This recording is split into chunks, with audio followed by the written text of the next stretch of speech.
What's up, FAMUly? The Avengers have assembled, and we've assembled for a special cause. I think the only one we're missing is, Nick Fury's missing.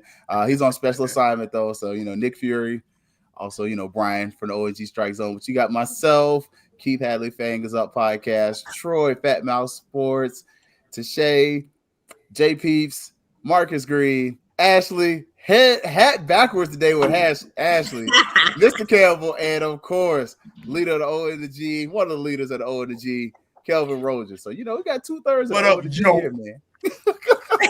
Look, they figured it out today. Gold teeth and everything. So yo. Damn, I should have poured me a cup. Golly. You ain't got to get ready when you stay ready. What you mean? That's true. Oh, look, just mentioning that. Let me go on and put my little nip in here because I'm gonna be in the background most of the show. Rattlers, how y'all feeling today? Well, before we get this show started, let me just say two things. First of all, in all seriousness, thank you, Coach Cozy, for your 2 years of service. I know you wanted things to be better. We wanted things to be better. Didn't work out, but you were, for the most part, a professional, and you gave maximum effort. So thank you and appreciate Rattler Nation. Appreciate you for your tenure. The second thing is, I know it's tough right now, but in all sincerity, happy birthday. Better days are coming. All right, you can go ahead, Keith. Likewise, appreciate that, Coach. That drink was for your birthday. So, FAMUly, as y'all heard the news, if you haven't heard the news, Coach Cozy has been relieved of his duties as of today. We'll say about 5 o'clock, 4 or 5 o'clock. So, normally the end of the day is about 5 o'clock in FAMU land. So, about that time, we start seeing a little bit of news trickling out. I saw Off Script Scotty kind of put a post out there. Football Scoop put a post out there for an anonymous source, and we started seeing multiple places start releasing the information. And then, I'm not gonna lie to you, within about 2 minutes of that notification, we saw where our university president, Juris Doctorate Marva Johnson, wrote a little letter letting us know that the standard had not been met and that how important football was. And she also mentioned how important NIL was. So, kind of interesting to see all those things mentioned there. So just kind of mention how y'all feel about this, our introduction and, with the change and everything that's going on.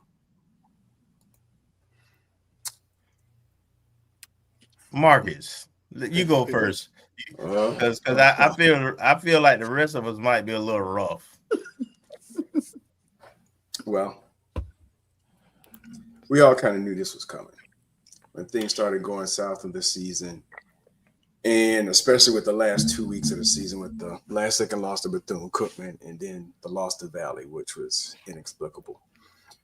And I mean, for me, like I've said before, I'm not rah-rah, pro-fire anybody.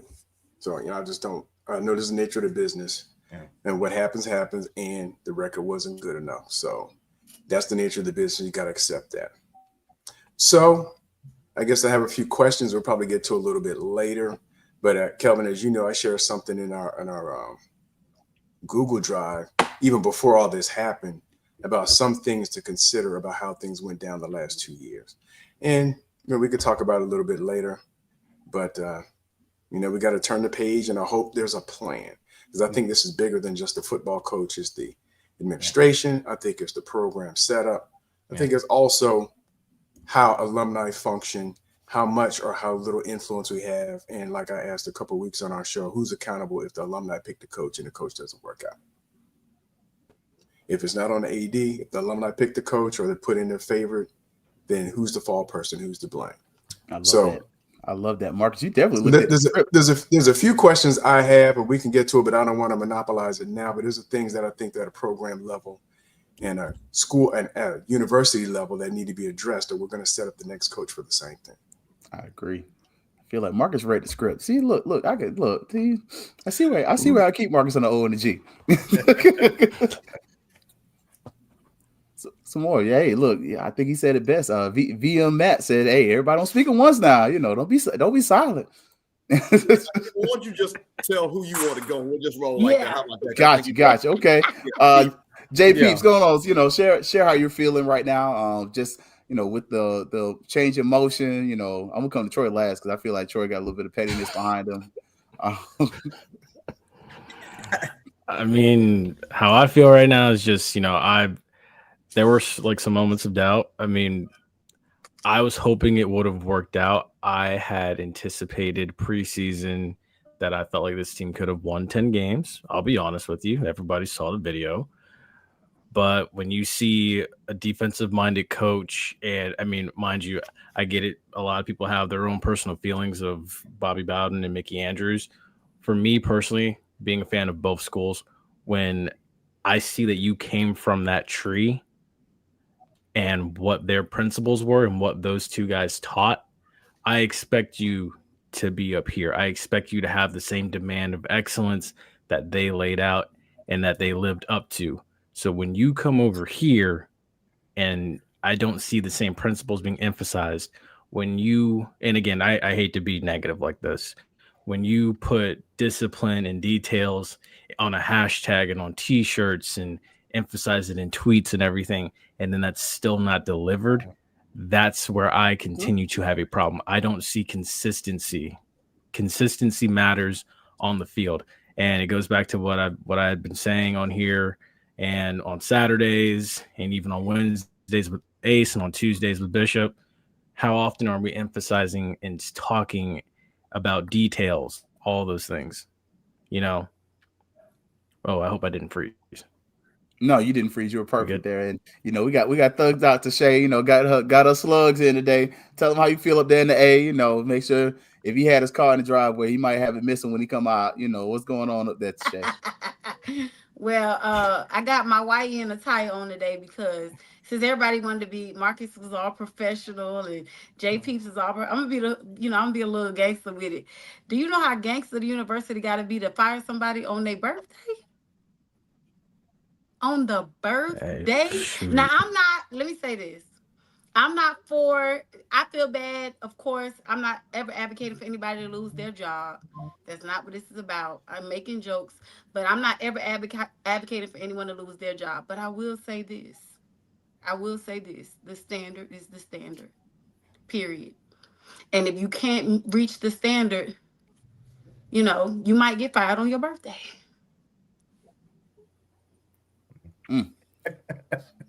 We got another half of the Fang Exchange. Come on, Ashley, how you feeling about kind of what's going on? Your day off. Listen, it wasn't on my bingo cards for today. That's for certain. I'll be honest, it wasn't on my bingo cards, but at the end of the day, it was necessary. It was necessary because the standard is the standard, and we're going into 2 full seasons. Maybe not 2 full years. I don't know if you want to call it years, but it was definitely 2 full seasons, off seasons, all the things. Like there was more than enough opportunity to make this thing shake. And I'm kind of a no nonsense, and I'm also a metric driven, improvement driven kind of person. So when it's not improving, then we can't assume that the third year is going to be any better, because the common denominator is the common denominator. New OCs, new DCs, new D-line coaches, new everything. And after a while, you have to look at yourself and say, "Wait, am I the common denominator? What's the common denominator?" And we've had some common denominators in this program, and the standard is a standard, and you just have to live up to it. And coming from an ex-athlete, I'm a firm believer in you gonna barbecue a mildew. What we doing? And this is a barbecue and mildew type of program. It's not gonna work out for you. So it wasn't on my bingo cards. I never am out here just championing for people on, with a white picket with a sign saying fire, fire, fire. But changes was needed. So I said this before. I think I said it last week. I protect the shield, and it's just what it is. Mr. Campbell, come on through. Hey, listen, I want to address something because we got a lot of people that are non-FAMUs here. Come on in, come enjoy it. So here's what I'm gonna stop right now, because y'all, don't sit back, and Em is my guy, but I always have to address him because this is how things roll about FAMU, and I had to do this with Dave and talking about how people get into school. Listen, do not think that our AD does not know how this decision was being made, and he just gonna walk in January 5th. Oh, what happened? Come on now, we too old for that. Do not believe that. It ain't how that going down. I'm not gonna tell you how I know that, but I know that. So the bottom line is everybody is on the same page when this happens. So whatever happens when he comes on the 5th, that happens on the 5th. But do not think, just like when everybody's had a job. Yeah. People call you and say, hey, let me just tell you to get you up to speed. So I want to just clear that up because what people want to do is be messy. And I'm not saying Evans being messy, but I know other people, that's what they want to say. Because one thing, people want family to be in disarray. That they love that. And we have some of that brought on ourselves. Yes. My thing is this, and I want to be very clear on where I stand. I am a SWAC HBCU baby. There is only 12 jobs in the SWAC. Only 12. There's only 5 HBCU Blue Bloods. We're one of them. So this is a top 5 job. So when you come in this job, the standard is the standard. So there's no, I feel sorry for you. There is no, I don't understand, because you don't have to take this job. And if you did not know that, you shouldn't have took this job, because that comes with it. It's no different with Alabama, Ohio State, Michigan, LSU. We are on that same level in our own environment. So that comes with that. So my thing is, when you have a team that was set up last year, at worst, should have lost to Jack State game, which again, we were winning with 5 minutes left, and bad coaching lost that game at the end of the first half and in that game. Bad coaching lost that game. I was there. We should have won that game. Then you turn around with Mississippi Valley, we lose that game because of bad coaching. Then you come in this year with bad coaching, with a team that at the worst should have been 8-4. At the worst. And that's with bad coaching, we should have been 8-4. So let's because you gotta say something. Howard, we were up. Valley, we were up. But then Cookman, we were up. Should have won all 3 of those games. Coaching allowed us to lose those games. So that's what it is.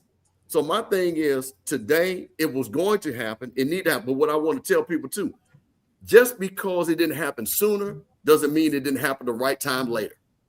That's very important. And I'm going to say this to the FAMU administration. There is a name or names. Interview everybody. Yes. I understand and listen. And I'll say, we have a favorite son. I have no problem.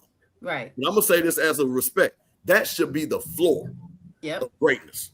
Because if Quinn Gray, because like I said, it's not skipping around. If Quinn Gray, I know that'll be greatness. But I want you to make sure that there's no stone unturned. So if there's somebody that's coaching, call them. If somebody ain't coaching, call them. If there's somebody in the broadcast booth, call them. Because the one thing that we found out, and I'm going to say this again because it needs to be said, is we have people applying for their job that is now playing in the Celebration Bowl right now. Thank you. We did not even say that. Next. Let's keep it a book. And another coach backfield, Eddie George, and another coach is now the defensive line coach at University of Nebraska. All of them are supposedly, according to the NNN, or are part of the candidates forward from the search firm. So my point of it is that there are going to be people that are going to call us. We don't have to call them. So make sure you pick up the phone, listen to what they have to say. And because see, my thing is, I don't want it to be I don't want to hear. And again, I'm not saying this person's not the best candidate, but I want to make sure that we talk to everybody, because you never know what somebody might bring to the table. And then once you do that, I think the whole Rally Nation will get behind whoever's the next head coach.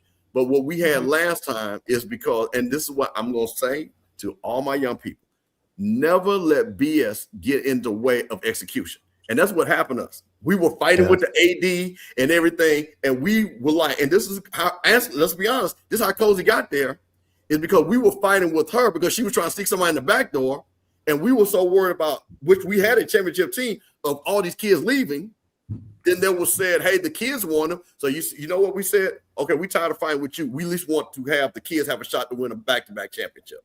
That's what happened. Mm-hmm. We found out other things that transpired that didn't make that true. So what I want to do is clear all the BS out the way, and if they apply, interview. I don't care if Kelvin apply, interview. If I apply, interview. I'm applying. Because I thought you was already on staff. Listen. Well, I tell you what, and all this, I will not work as a volunteer. No volunteer coaches. None. Amen. Amen. So if you Say are that there, again, Mr. Campbell. So if you are there, then you need to be held accountable, point blank, period. Because that's another thing too, which hurts. I mean, it is what it is, man. We all family. I don't care if somebody get mad or whatever. Because at this point, the thing what I am excited about, and I'm gonna say this again, Prairie View was us last year. They went total disarray. Bubba got in there. He didn't know who was coaching, who was playing. He came on our show and said, I didn't know who was playing and who was coaching. And 1 year, the right coach can turn around. Jackson State is losing players. They're losing their number one running back potentially. Yeah. They're losing linemen. I'm not saying those guys are not coming back. But my point of it is nothing is consistent in this world now. So what Jackson State think they might be, they don't know. Now, they're going to keep recruiting and replace it. But my point of it is we have just the amount of ability to get in that portal and flip this thing around and be right back in the celebration ball. Facts. Definitely facts. And look, my wife got jokes. Sure, I see what God has done for us. Maybe he can do the same for others. Hey, hopefully. I was like, you gonna bring me a FSU cup to a FAMU show? She started laughing. I was like, that's why I was laughing though. So I wasn't laughing because of what Mr. Campbell was saying. I was laughing because she brought me an FSU cup because I had to water down my beverage a bit. Come on through, Kelvin. Come on, man. Actually, yeah, we're gonna let Troy finish too because we seen Troy to drop the house on people. Yeah, the Wicked Witch is definitely dead. So let me say, along with what everybody else is saying, a couple of major concerns for me around the Cozy era was, again, volunteer coaches with too much influence, and secondly, losing the locker room. There were definitely players, parents concerned about how the program was ran and having opportunity. And nobody, of course, that's something we wouldn't talk about at the time. But now that we're here, it showed on the field. I also made a statement, I think it was last week, I can't remember which show, that FAMU may not have a say in who get hired, but we will always have a say in who get fired. So play if you want to. And lastly, when we talk about the standard, is absolutely, as you can tell by how all of us are reciting the similar thing. We dead ass serious about that. Mm-hmm. Absolutely. You may get 3 years, you may not. Where he lost me, for sure, was the end of the Bethune-Cookman game. I was not happy. I did not have a good feeling going into the next season. But having been administrator and understanding some of the lay of the land with what's going on campus, I wasn't trigger happy at that time, right? I didn't think we would see much improvement. I understood that some kids may get in the portal, but I was like, okay, it was a competitive game. We screwed it up. But when we lost the Valley again, that was a deal breaker. I'm just be straight up. There was absolutely no way I was going to be happy or supportive for a third year. Especially given the talent that we had. This was a talented team. And the fact that I saw no improvement from game one, especially on the defensive side and special teams for the most part, no improvement We kept losing games the same way. We couldn't hold on to leads. We were playing teams that had terrible offenses, scoring 6 points and 9 points the previous week, and they come to us and they back up quarterback throwing for 400 yards. I mean, come on, man! In the first half, it was just ridiculous. It was a bad they had me believing that Valley backup.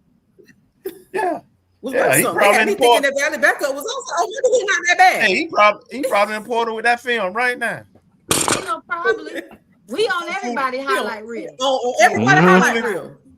Fooling somebody, lying to somebody. But I'm just saying, it was really bad. And then you talk about the off-field stuff.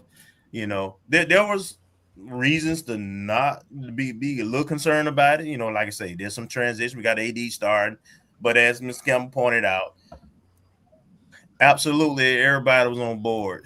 With from the university president to the people in between that, along with the new AD, and I want to see the thing. I want to moving forward. I'm satisfied with this part of it, but there's another part of it that has to be executed. Now that you've made this decision, we got to bring in the right person, and we got to do it in a very expedient timeline. I don't want to see a committee.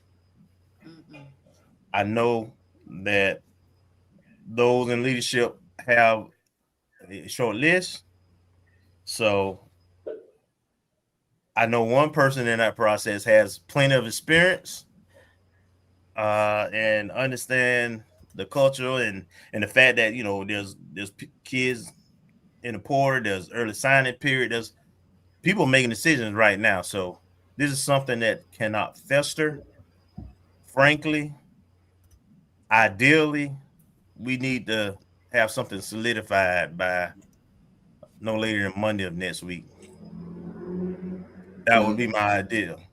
But again, when you make a decision like this, you got. I would hope you already have your list of candidates, and I can live with that.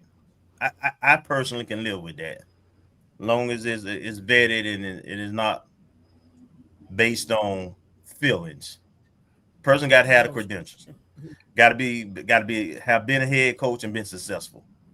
I don't want no projects. FAMU's not a place where you learn on the job. We are where we are because of that, and that's all I say for now. All right, Troy is next. You only got 5 wins. What's Troy about to do? Act a fool. Come on, come through, Troy.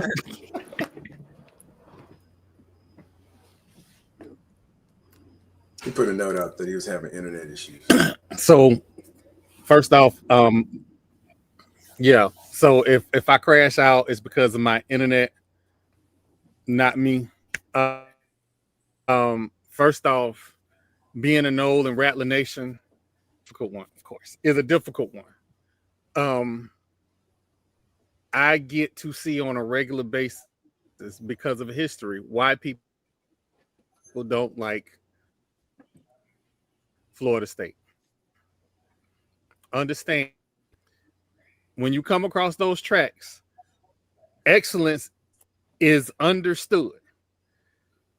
Ain't no 12-12, ain't no losing seasons. You have to win. Understand, everybody's talking about being fired on his birthday. I love Earl Holmes. He got fired on homecoming. You ain't special. If you don't leave on early signing day, you don't get fired. You get fired not on your birthday. All that being said, what everybody said, I agree. What was it for me was when I lost an eyebrow. I'm done. And should have lost 2 eyebrows. I was about to say he cost you 2 eyebrows, didn't he? So 1 per season. Yeah, cost me 2. Yeah. So it's like I can't. I gotta live. Like, I gotta live here. I love my FAMU people. FAMU is the reason that I got to Florida State in the first place. So I can't. I don't just lightly at all. A coach losing his job, I don't take that lightly. But dog, come on, man. Come on. That was not the crash out I expected. Did J Peeps go? He did. Oh yeah, I went. I was hoping I didn't freeze. Nah, you did good, man. Yeah. Nah, Okay, cool. I guess I'll finish off before we go to the next part. But for me, I was with Kelvin. I was okay. I wasn't okay with 6-6, but I understood the finances part of it. But it was when we lost to Valley again. It was when we lost to Cookman again. Well, not again, but how we lost to Cookman. Those things right there for me were beyond frustrating. And you started losing me a little bit in the Howard game. Like, I ain't gonna lie to y'all. Y'all definitely saw how much I really was about to crash out and did crash out on that moment. But just kind of going throughout the season and not seeing any like significant changes. And then even seeing in some areas being emboldened, it became a place of frustration. And it was like, hey, if we don't make a move, that was a problem. And I was with Troy. National Signing Day, to have 2 players sign, another one's in limbo, and I'm in Orlando. Cookman just went to Jones and got him one. Jones is going to the state championship. How many student athletes are we seeing? Tennessee State just went down to Miami Northwestern, excuse me. We know what Northwestern is. They just got him one today. How many times are these other schools going to keep violating your borders? Like, that state line means something to those of us who are from Florida. You don't cross that line for recruiting purposes. Only reason you go across is you go to get something. But other schools that are quote unquote blue bloods, but that ain't even got their own on-campus stadiums, should never come to Florida and steal your players and your talent. Unless it's Jackson State. That's the only excuse I can give you because their program's been doing something. But in all actuality, that's when I started being like, bruh, we ain't heard from you in a couple weeks. I was cool with that. But it was once recruiting season started hitting and I started noticing that the first had become the last, I had a serious problem with that. And, I wish Coach the best. I said I didn't want him to get fired in all actuality, but I do understand the standard is a standard, and what must be done eventually must be done immediately. Keith, can I just say this about when you said that the financially you understood? My season took a very drastic turn when I actually went and took a look at the contract, at Cozy's contract, and learned that he did not necessarily have a buyout where we would have to pay the entire year. That's when it took a change for me. So I felt like, personally, once the blowouts at home were it for me. That was it for me. Losing to North Carolina Central, then Alabama State, then Jackson by 40 points at home. After we went nearly 4 years without ever losing at home. Mm-hmm. That's completely unacceptable. And like I said, when I really began to see that there was no true buyout, that changed for me. And like I said, I'm not advocating for anybody's job. I understand that what is connected to him is not just him. You know what I mean? He has assistant coaches and all that. And my heart goes out to everybody connected to this whole thing. But the standard is the standard. And my job is not going to say to me, you got a light bill to pay, you got a mortgage to pay. If I don't do my job, they're going to get rid of me. Hey, Keith, let me talk about what Tasha. So I did try to get an understanding of this. If I misquote, I'll take it on me about what Coach Cozy is owed. From my understanding, he's owed between $80,000 and $90,000. That's what he owed, not a full $250,000.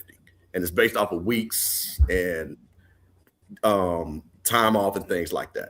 Yeah, I wanted to ask that question because I was like, all right, who I need to start calling? You know what I mean? To find out. And so that's the first thing. The second thing, I want to be very clear about FAMU academics. There is a difference between freshman class average and the minimum of an athlete to have to get in.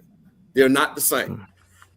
Second of all, when you see players that have trouble getting in, it's not on the underclass issue is many of these kids are for the grad school, and the grad school has a different standard than undergrad.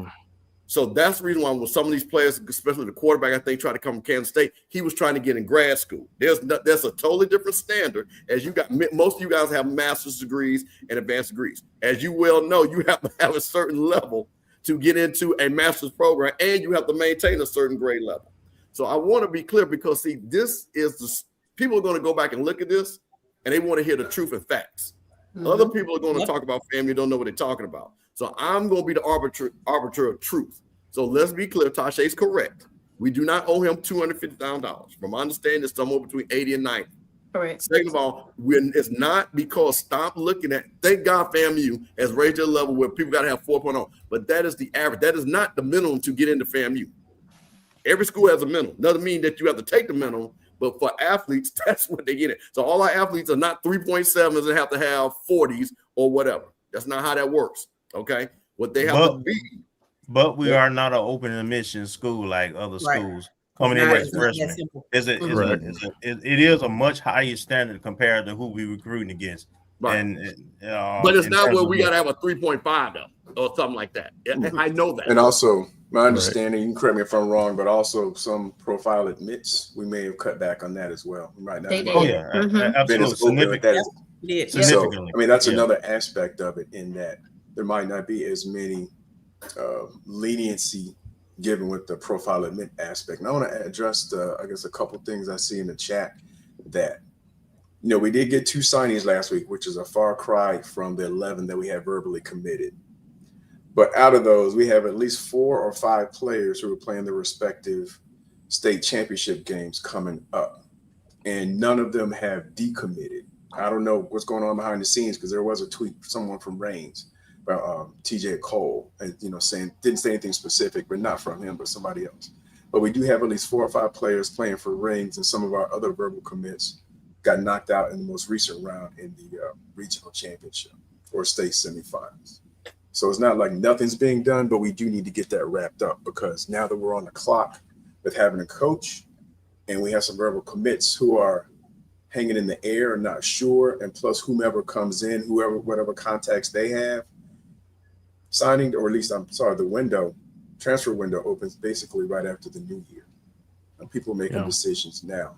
And then we also have at least 6 or 7 players so far who publicly declared that they're in the portal just from Instagram and from Twitter, just the things I happen to have seen.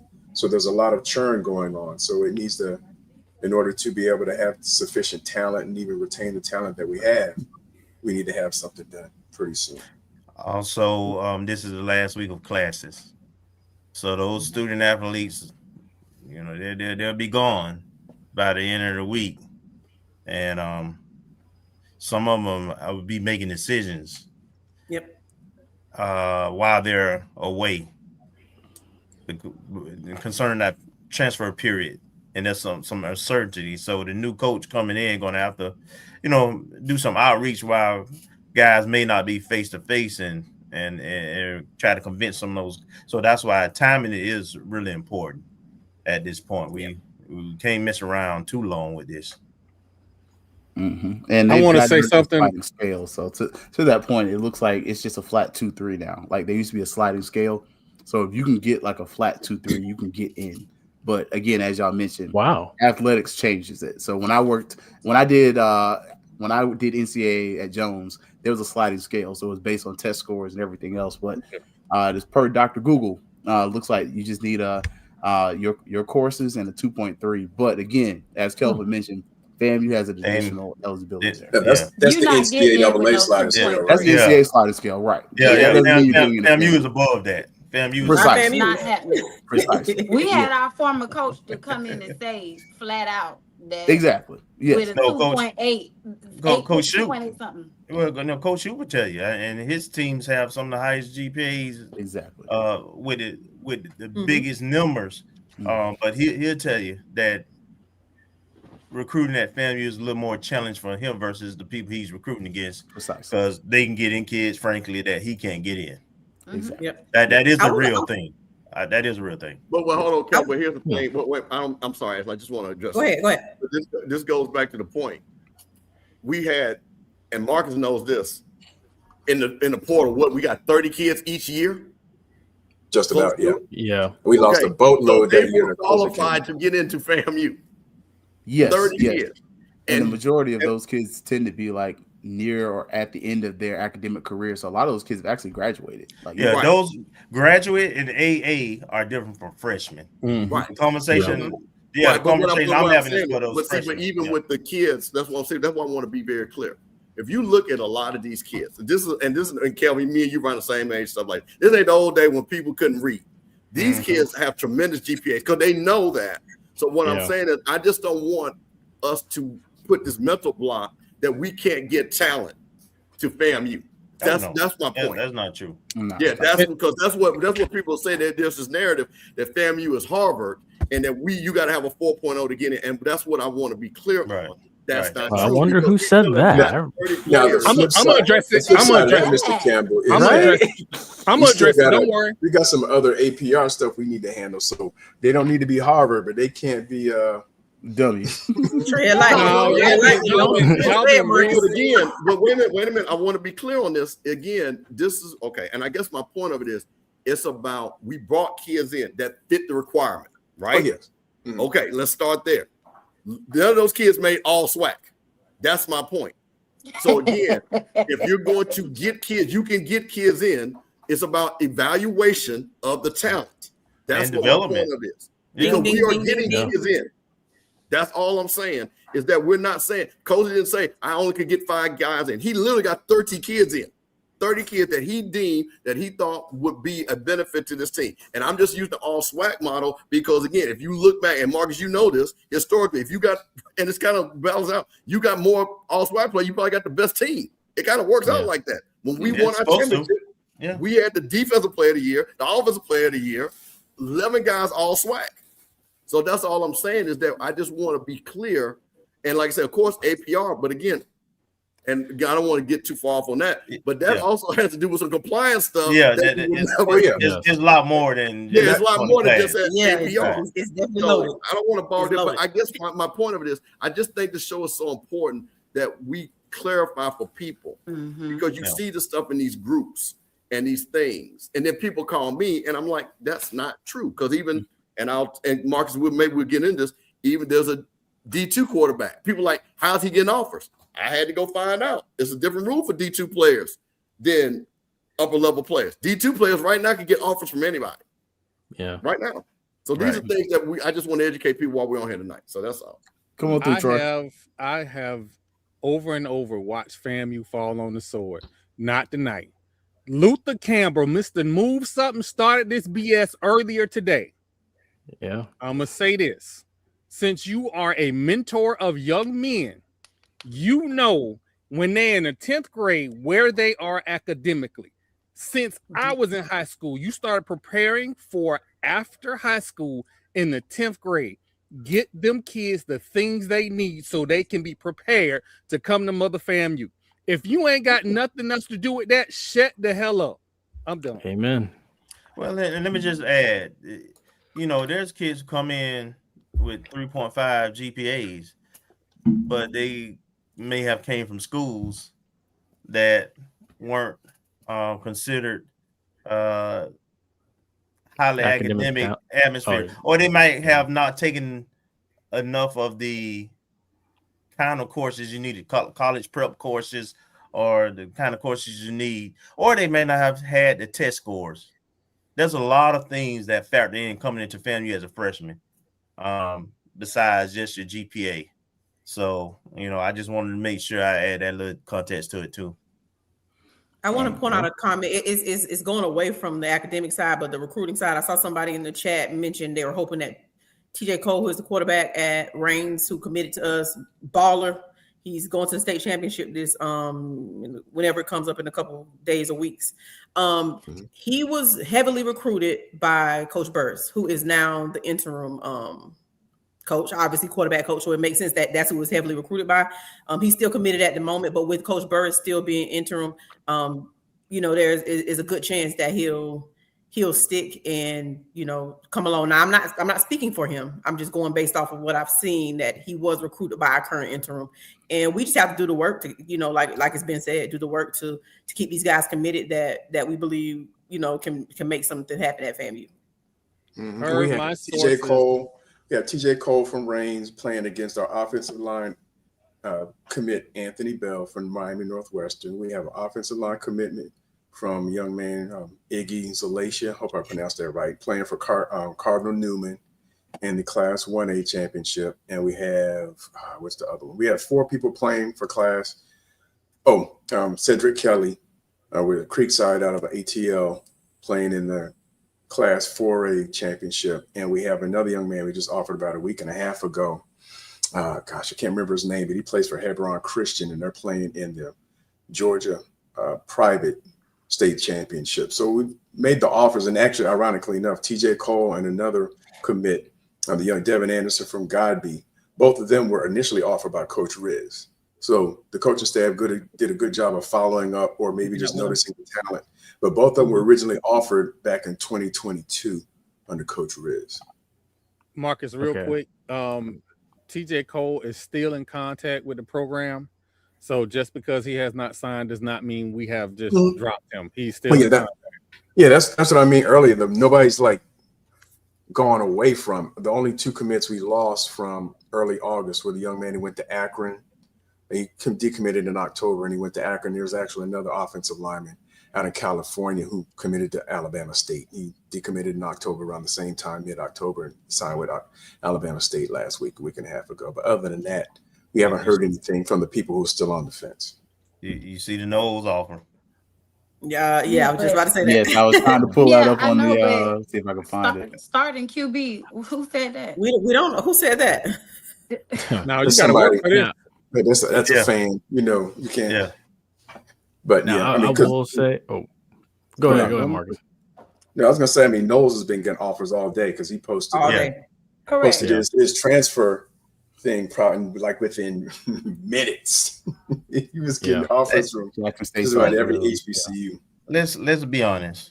Not only is he, you know, because he had some previous experience at the Group 5 level and then his success at Albany, but you know, there's a lot of speculation. I know we're getting ready to go there of what that means. So I firmly understand why JSU and some other programs will offer. Yes, kid is talented, but also you don't want to play against potentially folks you got to see. So I mean, I get it. He's supposed to get offers. Yeah. Now, so mentioning one thing I'll let you finish, J Peeps, and we'll go to the next segment. Okay. The only thing I was gonna say is, you know, and me and Bishop have been like beating this drum for the longest. The one thing I will say is like hearing those names and those kids that have received offers.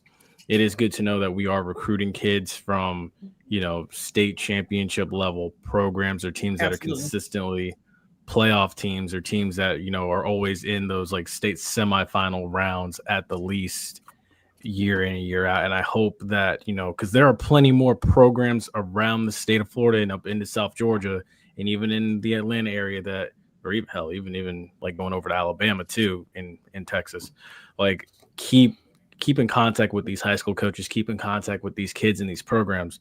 Look, I mean, for weeks this whole season, I've constantly said, you know, and I've told Troy this in private, recruit Hillsborough County, whoever the next coach is. I know I get it. Dade's got dogs, West Palm, you know, all those other counties have dogs, but still, you know, and I'm going to call it the elephant in the room. Yes, the janitor wannabe head coach that's supposed to be cleaning toilets versus being behind Colsey.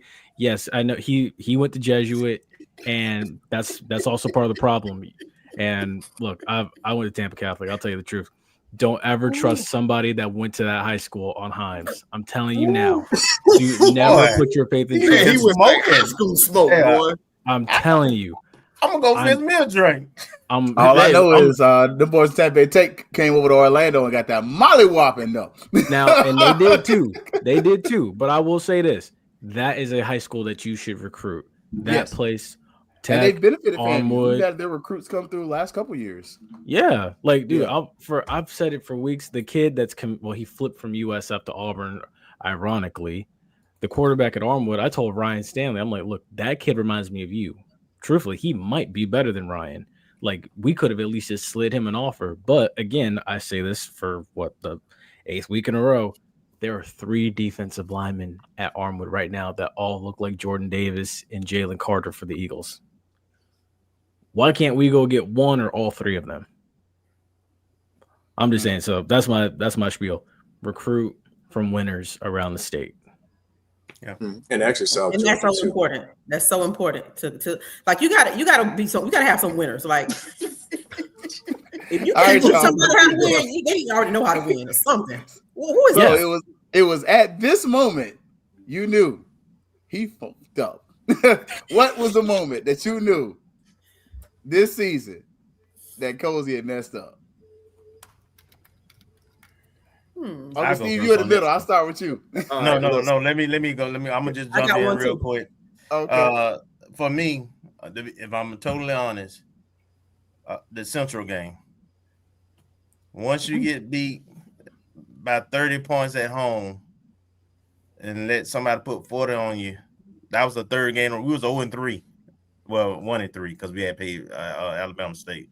But when you get beat that bad at home in Bragg, when you ain't lost in like 5 years until last year, the Valley, I was like, well, this train is officially off the track here.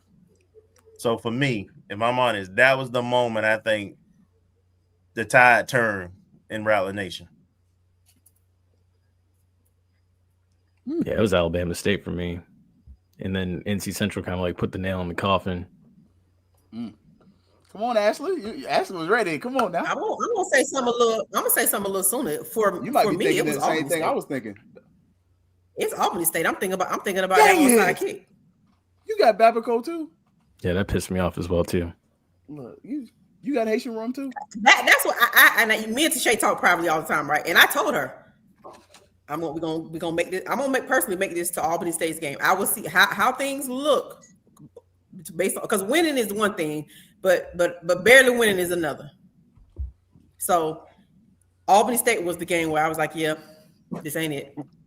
That was the only loss of the year though. Just saying. Yeah.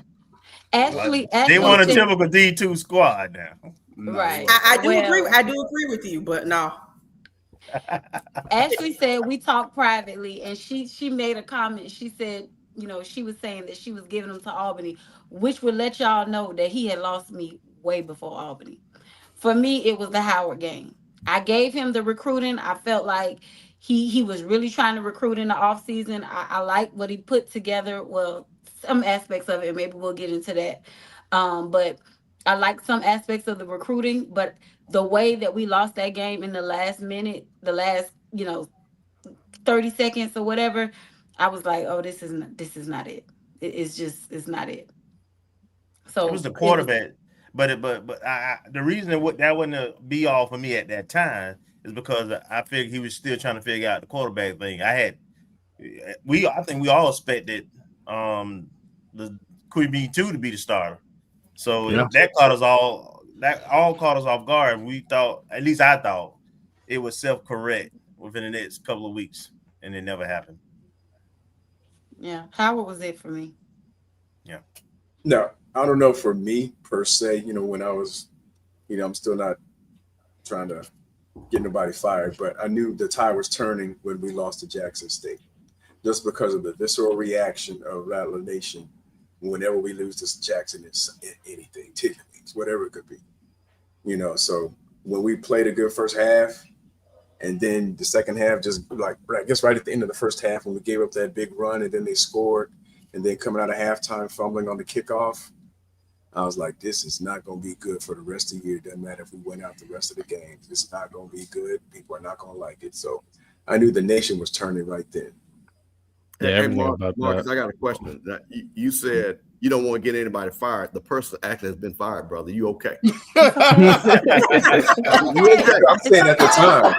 Oh, okay. I'm just letting you know you okay. You good. I can't fire nobody. I know I can't. You can't. It's been done for you. You know how to say. So But sometimes you ain't got to pull the trigger. Just put the gun in somebody else's hand. Yeah, like I was saying. like I was saying, to Kelvin. They already got Ricky. He can't run no more. That might have been the nail in the coffin, but the Valley loss was putting Gorilla Glue around the edges. Yeah, I'm gonna drag Keith into this, but I'm gonna go back for me, and it's just unacceptable. It goes back to that Valley loss. That just, and you gotta understand something. I have been around Mr. Valley at their height with Jerry Rice. Other than that, you don't lose. But Keith, and I'm gonna say it because you know I'm telling the truth. It had to be the Alabama State game. We were sitting in that press conference, and I asked Coach Colsey simply this. I said, Coach, we're only averaging 3.6 yards a pass play. Did you think maybe throwing the ball short and getting your playmakers in space was part of the plan? He said, keep in my line, I don't know. I was there. You were right.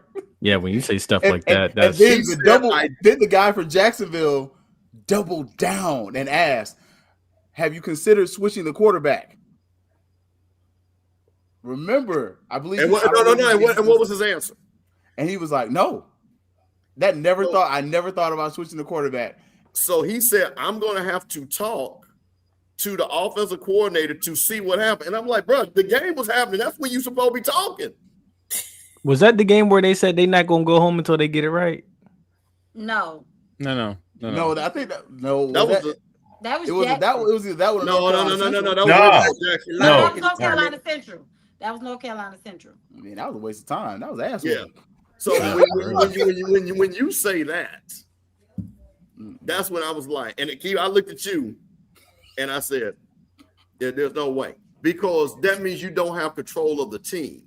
The communication. When you say you don't know, I'm telling you right now, we're probably going to interview Tremaine Jackson, Chinnisberry.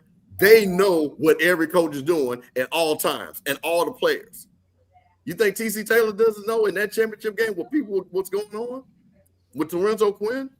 They're going to stand on what happened in that game because they're lockstep. So when you go back, and again, and keep noting, I was not trying to be petty. I was asking a question. It's fair because, maybe this is part of the game plan. It just didn't work.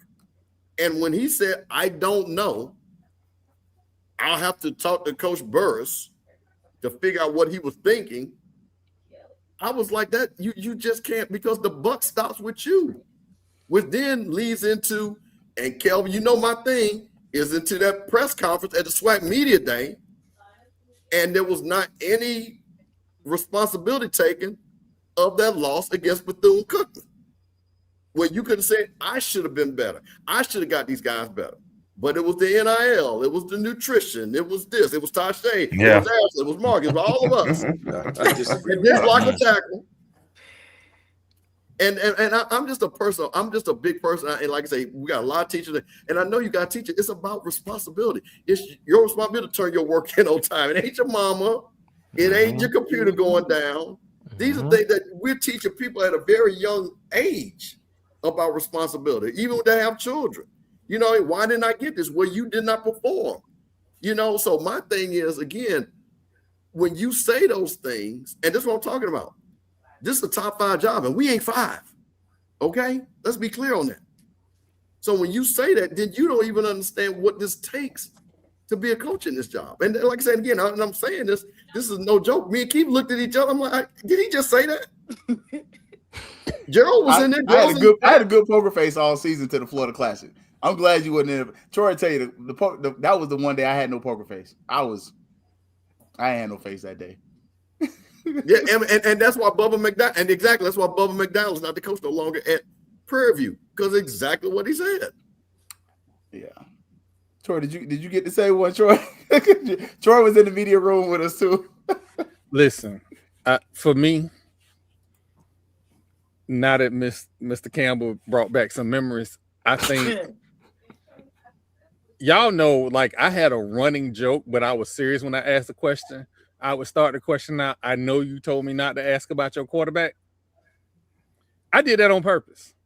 And the reason that I did that on purpose was because the quarterback was going to be essential for transforming this offense this year. You brought in a JUCO All-American that did not need a spectacular line to throw the ball on time. I'm in the end zone watching plays late, overthrows, underthrows. I'm watching that. And I got to ask myself, did you have enough time to prepare for the season? Because you got your quarterbacks in late. These are the questions that I had. And for him to tell me not to ask about his quarterback in SWAC media sessions, I was done.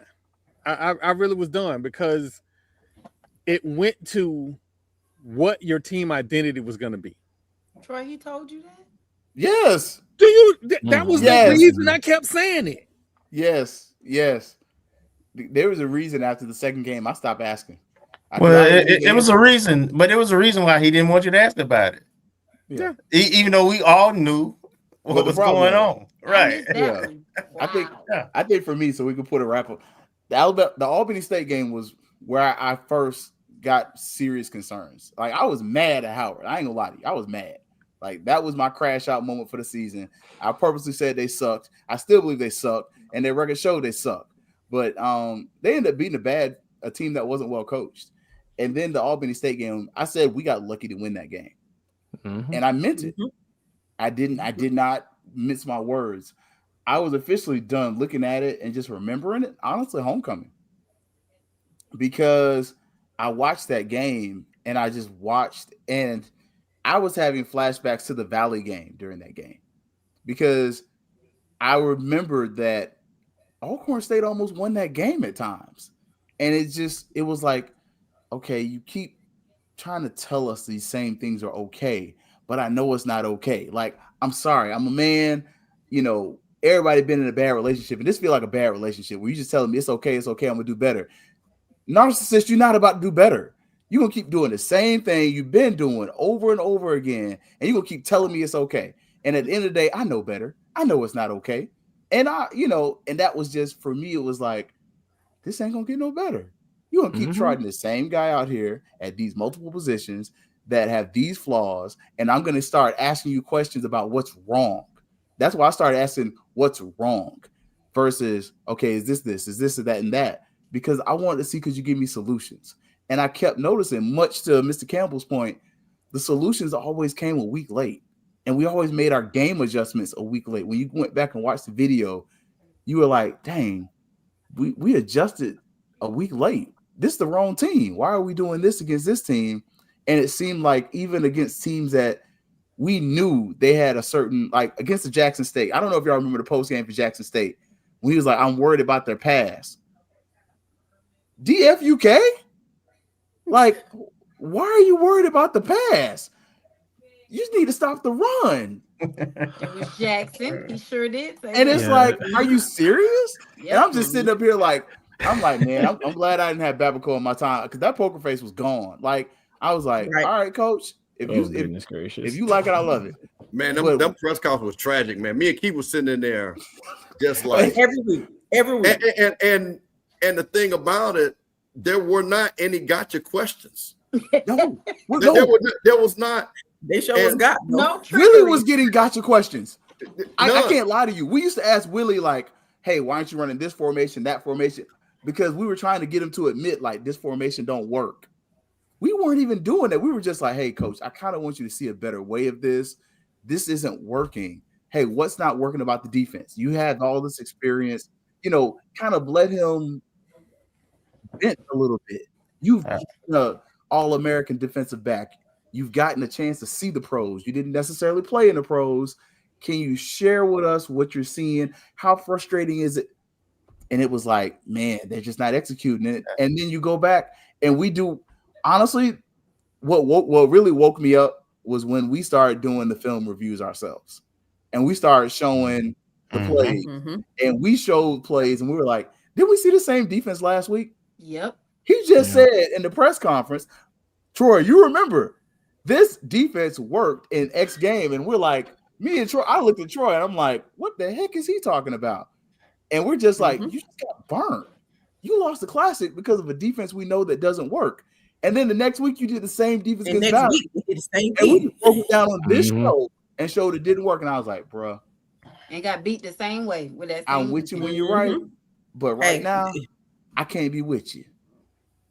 Well, I appreciate you all professionalism and commitment to show up and ask questions. I wasn't about to waste my time. No, I miss good tailgate. You ain't been a lie. You ain't been a lie to me or not say nothing. So I appreciate Kiefer providing that because I watched his replay of all those conferences. I just couldn't sit up there and I'm not disciplined. I'm still working on it.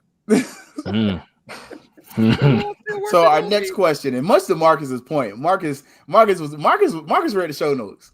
What does this all mean for FAMU? Y'all know if you watch Fangs Up, it's a show with a purpose, right? Normally the purpose is to find out what's wrong. Like if there's something that we're doing right, the sports and everything else that is going on is always kind of hidden with let's figure out the problem and the solution. What does this mean for FAMU now that you fired Colsey? Your Burris is the interim coach. We don't know if he'll be on the new staff. Hopefully he is because his offense is actually kind of doing something. I would love having an extra quarterback coach. But what does this mean for FAMU as an athletic program and as a university? Let me throw some things out there, something that kind of alluded to a little earlier. And I had typed up a little document, kind of like what Gerald did, the case for, case against. But, that's a moot point now. But some of the points. Should be, or if there isn't already, a clear mandate to improve the football team APR. I think we're the lone team lagging behind. Meaning some of the recruiting strategies have to change or whatever the case may be in terms of the type of athlete we recruit that has a combination of grades to get in, whether it be transfer or high school, and also to maintain those grades and have the talent to maintain the winning level. So it also means some of the culture has to change as well. Because Colsey mentioned a little bit, I want to say a couple of weeks ago, in one of the press conferences, he mentioned, we made a championship, but the APR, So we look at the APR numbers, then they're a little lagging. And I don't know, I have to look at the numbers, but I'm not sure if it's even mathematically possible not to get APR penalties next year based on the rolling 4-year average. So it is. We need a 970. That's one thing that needs to be addressed and can't be lagged because this has been like a 20-year issue. Because I went back and looked at some of even Earl Holmes' record and things like that and records like that, and with their winning record and winning percentage, and there were seasons going back 2005, 2012, where we had APR penalties, either level 1 and level 2. So this is a 20-year saga that we need to get out of the cycle of doing. So that's more administrative support. And also with that, with the short-term fix that was here when Sykes was the AD, are those sustainable or was it personnel driven? Those need to be sustainable because we wouldn't have a 20-year cycle of messing around with APR if we put in something that's sustainable regardless of who's in place, a system and sufficient support. So had we regressed, it was personality driven or personnel driven on one person's initiative, or is it something we need? It is something we need to embed. And also the last thing, we need stability of leadership. We've had 5 ADs since December 2017. So 4 ADs under Larry Robinson, which includes John Eason, Courtney Gaucher, Tiffany Dawn Sykes, Angela Suggs. Kellen Winslow was left April 2024, hired April 2024 under Mangum and Milton Overton. So we're looking at more or less 7 ADs since 2014, 7 permanent. That's not including interims. You can't have stability like that. So we got to get some stability, at least have somebody in the chair long enough for their butt print to get imprinted before cycling people out. We're just having too much cycling going on. So all of those things, regardless of whoever we hire, are things that need to be fixed at a systemic level. Great, Marcus. And I'll just add that with the stability of the AD leadership, also how the university, what will help that is how the university treats athletics. We need to institutionalize some things from a resource standpoint, budget and otherwise, inventory wise. Athletics need to control his own. You all have heard me say this before. They need to be their own auxiliary in every way. They need to go to their own contracts. That includes concessions, drinks, merchandise. Because athletics, if you want them to be a true auxiliary, and they need to be able to control that revenue because they have real things that they need to do. And that might not be a priority for a university department outside of athletics who has control of that inventory, i.e. the North End Zone and other support functions. So you hit the nail on the head. From a cultural standpoint, we definitely have to the support the ADs, because we brought in some cases some pretty decent ADs, and they're successful. They have been successful after they left. But our culture is one where we're going to keep turning them over because we keep blaming the AD, and it's just higher than the AD. All right. So, but what's next and what it means? Well, it means a couple of things real quick. It means that when you come to FAMU, ain't nothing changed. So somebody said earlier, when you get here, regardless of all the pitfalls that are there and how crazy we are and everything that's going on, you better win. And I ain't talking about 3 years down the road. Nope. So, and I think what it also means is that when you bring in whoever you bring in next, when you bring in a coach, I really harp on this, and this applies to the AD position too. It really needs to be somebody who's kind of seasoned and successful. This is not a job where it's your first. FAMU should not be the first job that you're the head of anything. This ain't for you. You're not going to be successful. It's so much you have to deal with here. And you have to learn the culture. Like the only way you can almost get around that, and I'll own that. When I worked at FAMU, I had never been at management before. I had managed people, but I never managed business stuff. But because I understood FAMU culture, I was able to get away with it because I understood how FAMU worked. I knew how the work it was going to take. But you cannot come into FAMU not ever having had, one, dealt with us, but two, ever had the position before and expect to have success unless you have some systems in place. And much to your point, when I look back at Colsey, some of the things that failed him was, one, he didn't have a Troy. Like, you look at what Willie had. Willie had a Troy. The other thing Willie had was a Riz. So what did that do? That made it so that the coaches could really focus more so on coaching. Did they still have their recruiting zones or recruiting areas? Absolutely. But you notice when it came to like the actual recruiting pitch and all that other stuff, Riz started that. And then the actual day when they did the recruiting, they met with Willie and they met in the Lawson Center. He does his big production. It was a really nice thing, but you don't get to that if you don't have some of these systems in place. And I don't think some of that infrastructure was in place for Colsey. And I agree with you, Kelvin. If we don't put that infrastructure in place, and Marcus as well, that the next person is going to fail as well unless we build better systems. And one other thing I want to add, and I'm kind of going to put Ashley and Tasha on the hot seat, but I'll put the spotlight on you, so correct me if I'm wrong. But I truly believe we need FAMU Athletics to put out an announcement or an official partnership, if they haven't already, with FAMU Exchange. Clear up any confusion on this NIL stuff. Make you the official conduit and the vehicle for NIL, because you've been putting in the work. Stop playing around, and trying to, we're going to make it the official. Let everybody know it's one thing only, and just go forward. So I don't know if that's been done, but it needs to be. I got a question, but I thought the issue was legally we couldn't do that. I thought that was the issue, that the collective. Florida State's done it with the Seminole. With Wait a minute. Because I'm just asking a question because I remember this discussion and I'm trying to bring some clarity to this. Is Florida State's NIL in-house with the school, like everybody else is now, and the outside collective? Because that's how Florida State actually got in trouble with their coach. Oh no! No. That's the other one. That's the other one. That's the other group. They had two. And then there's the Spear one. And Rising Spear was the one that got in trouble. Yes. Okay. And that was outside Well, collective, right? Battles in is the Both of them official. were outside. Hold on. Yeah. But Battles In kind of took on the official. Real quick. So, What happened with that Rising Spear, and I have a video that says effing Rising Spear on our channel. Rising Spear had an issue with the offensive coordinator taking a recruit to meet the CEO. That's where the violation happened. That's one. The other part was the collective agreed to a contract with basketball players and did not pay.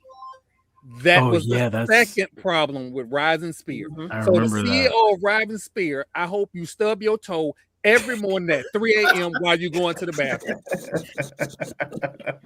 I remember because that's why Leonard Hamilton was. Had to get a good brother of my organization about the paint. Yeah, he was caught up in I it. just wanted to, I thought that was one of the issues was because of the rule at the time was that the collective had to be a separate entity. The third party third party, but then it changed. Like these rules changed. Yeah. It's been a while. Like, but these rules they were changing so rapidly. Now, and I also now I know because we also are going to have our in-house where we're going to start paying athletes. Revenue share. And that's revenue share. So those are two different things. Right, which is totally separate. Okay, I just wanted to, because I guess again, and the reason why I'm saying that, Marcus, and I'm kind of doing what people are that's listening to us are going to ask the question. Yeah. Because I literally asked that question to people at FAMU, but it was early. So to y'all point, it probably has changed because I wanted to, because I know y'all were working hard, and I'm like, wow, I never see any of it. And you got to know Eli's my classmate, so I know literally what's going on. You know what I'm saying? From that standpoint, and I had a conversation with him, and there was a lot of confusion to that point. So I just wanted to make sure we were clear. So there is no issue that there's a time between Fang Exchange and FAMU going forward legally. So it shouldn't be no problem, to Marcus's point, why you guys should be ingrained in all fundraising and things like that and stuff like that. Okay. And even to answer questions, because in separate chats, I'm getting questions like, no. You know, you need to, like, people aren't aware and this, that. I said, well, Fang Exchange, I remember Ashley and I had a conversation, maybe a year and a half ago before you guys kicked off. And we bounced some things off of each other. And just about when Fang Exchange was getting ready. So it's just in terms of answering questions, you're already out there, but you know, some people don't have YouTube, some people do this, some people don't do that. So it's like, how do we get that information and minimize what I call market confusion in terms of who's doing what, who's responsible for what DSO is doing this, what DSO is doing that? How do we minimize individualism, everybody wanting to be a chief versus being an Indian, and consolidate into organizations that are functional and not having similar efforts that are approaching different people, but having one funnel under one or two different channels.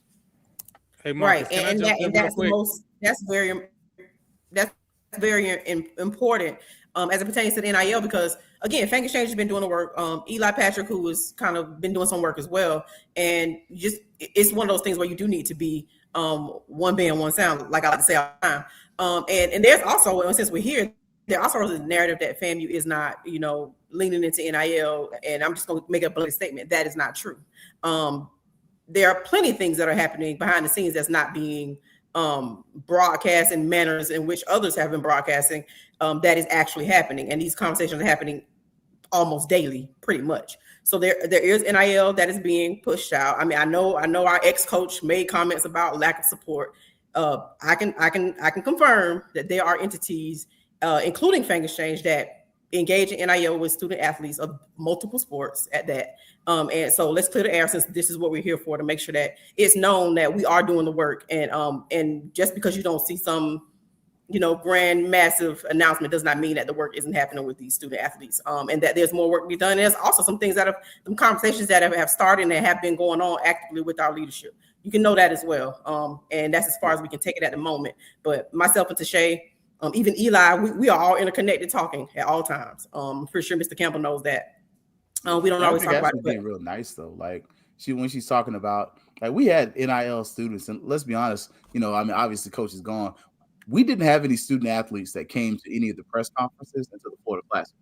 That also is outside of press conferences. So this has been a complete regime change where under Willie, we got to see athletes all the time. Even last year, we got the same 2 or 3 athletes. This year, from the onset of the season, we've not really had communication with our athletes, and you've seen where that probably is spread over to the NIL space as well, where some of these students do have NILs, but we didn't get to really talk to them about some of those things. And I think kind of going forward, especially with new administration coming in, that's one of those things to talk about where, you got to, and it seems like, Juris Doctorate, Marvin Johnson kind of gets a little bit of this NIL stuff, that we need to be able to hear this, because if they don't say that they're getting NIL, everyone assumes you don't get NIL. Like you would assume, hey, you got some ranch, whatever chips or whatever, ranch Doritos. I'm gonna eat them. I don't eat ranch. I don't like ranch. Guess what? I don't like ranch.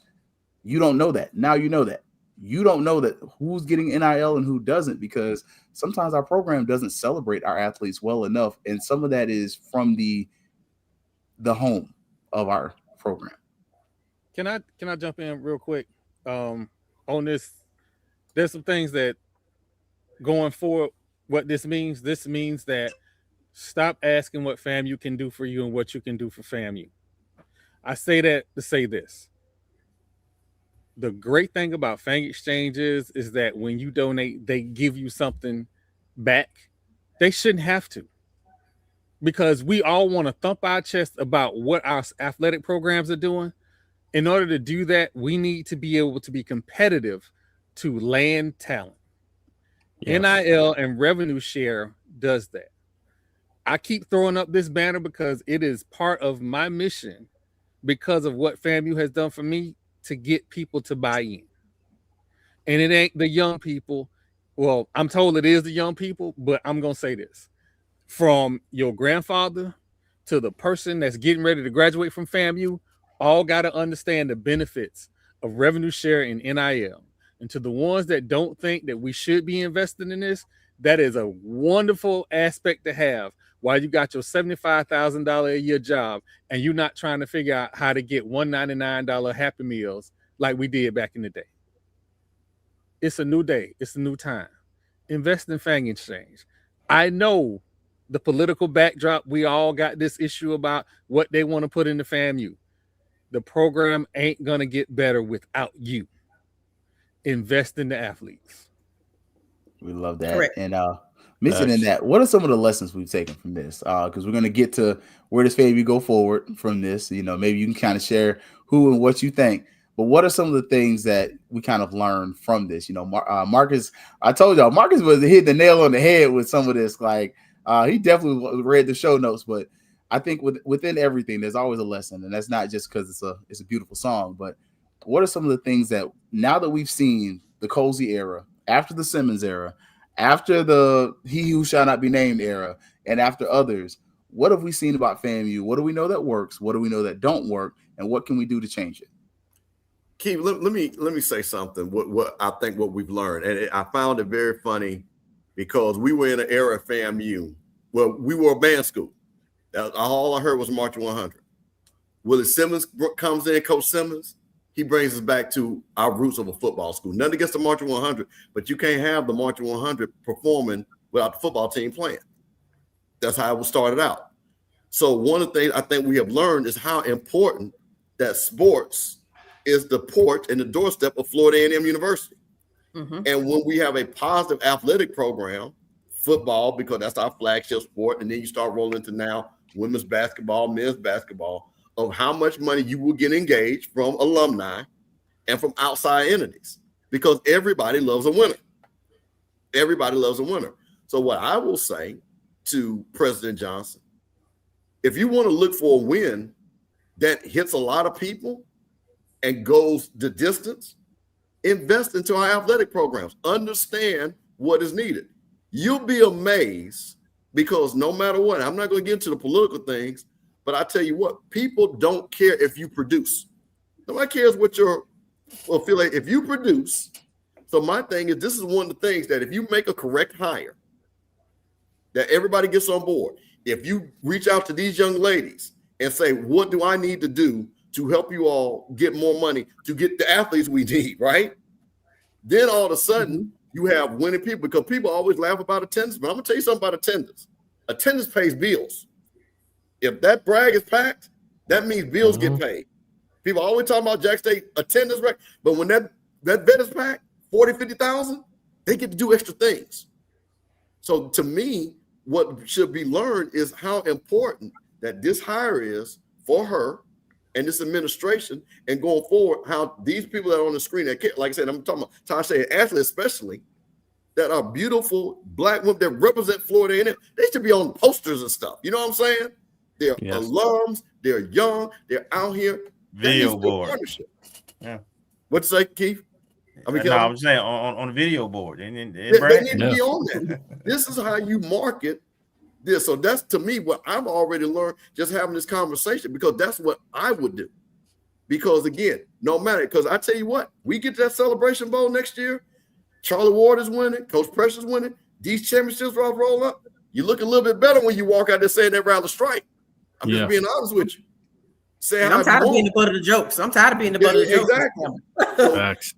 Exactly. So this is the thing that when I hear your question, if I'm sitting up here, I'm always about this. To end the losing streak, you got to win one game.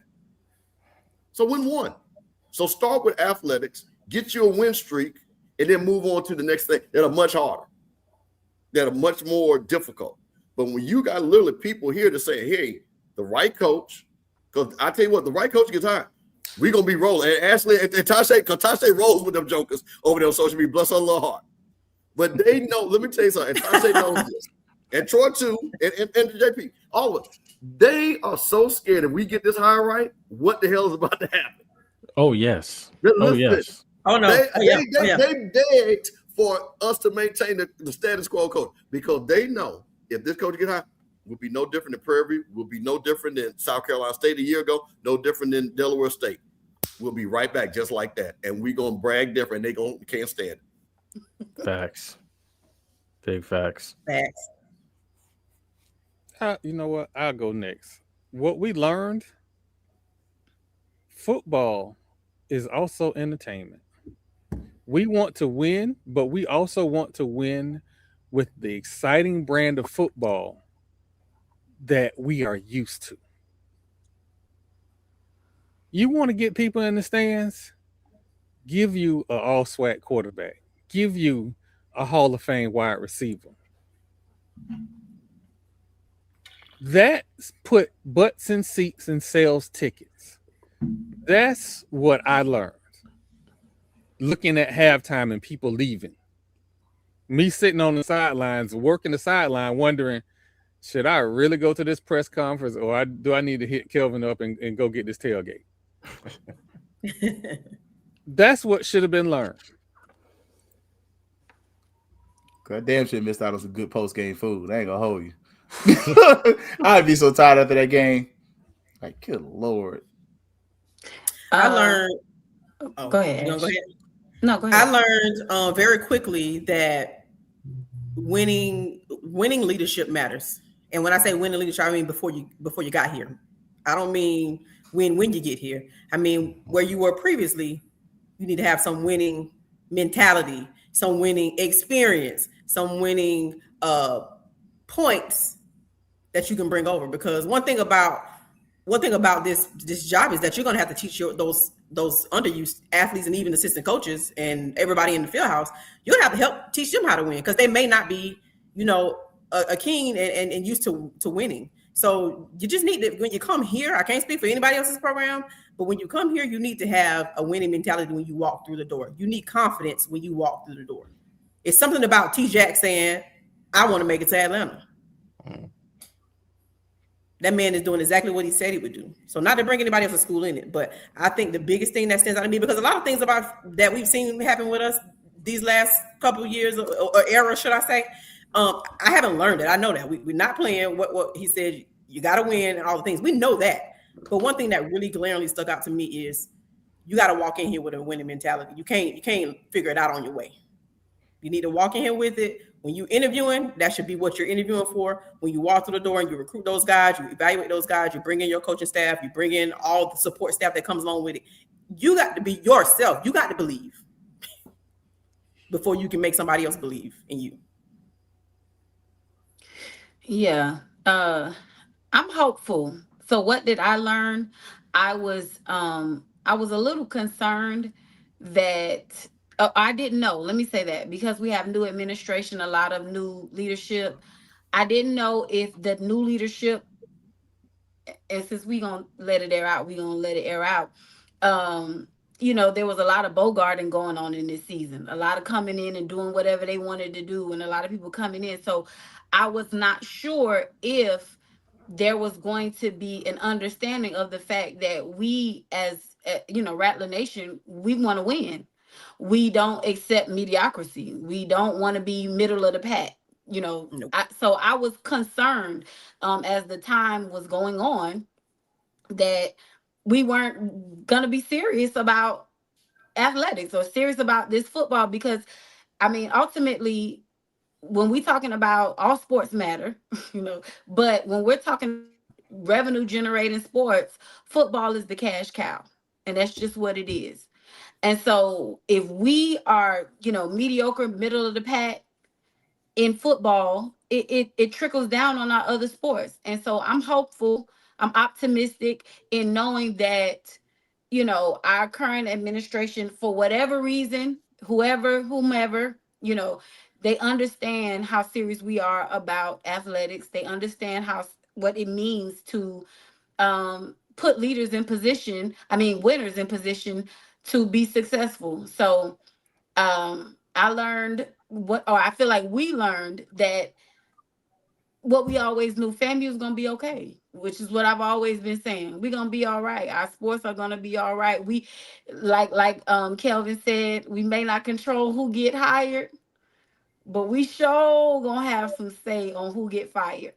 You know what I mean? So I feel like that's what we learned, that it's still some hope for where we're going and what our administration understands as far as Rattler Nation and our expectations.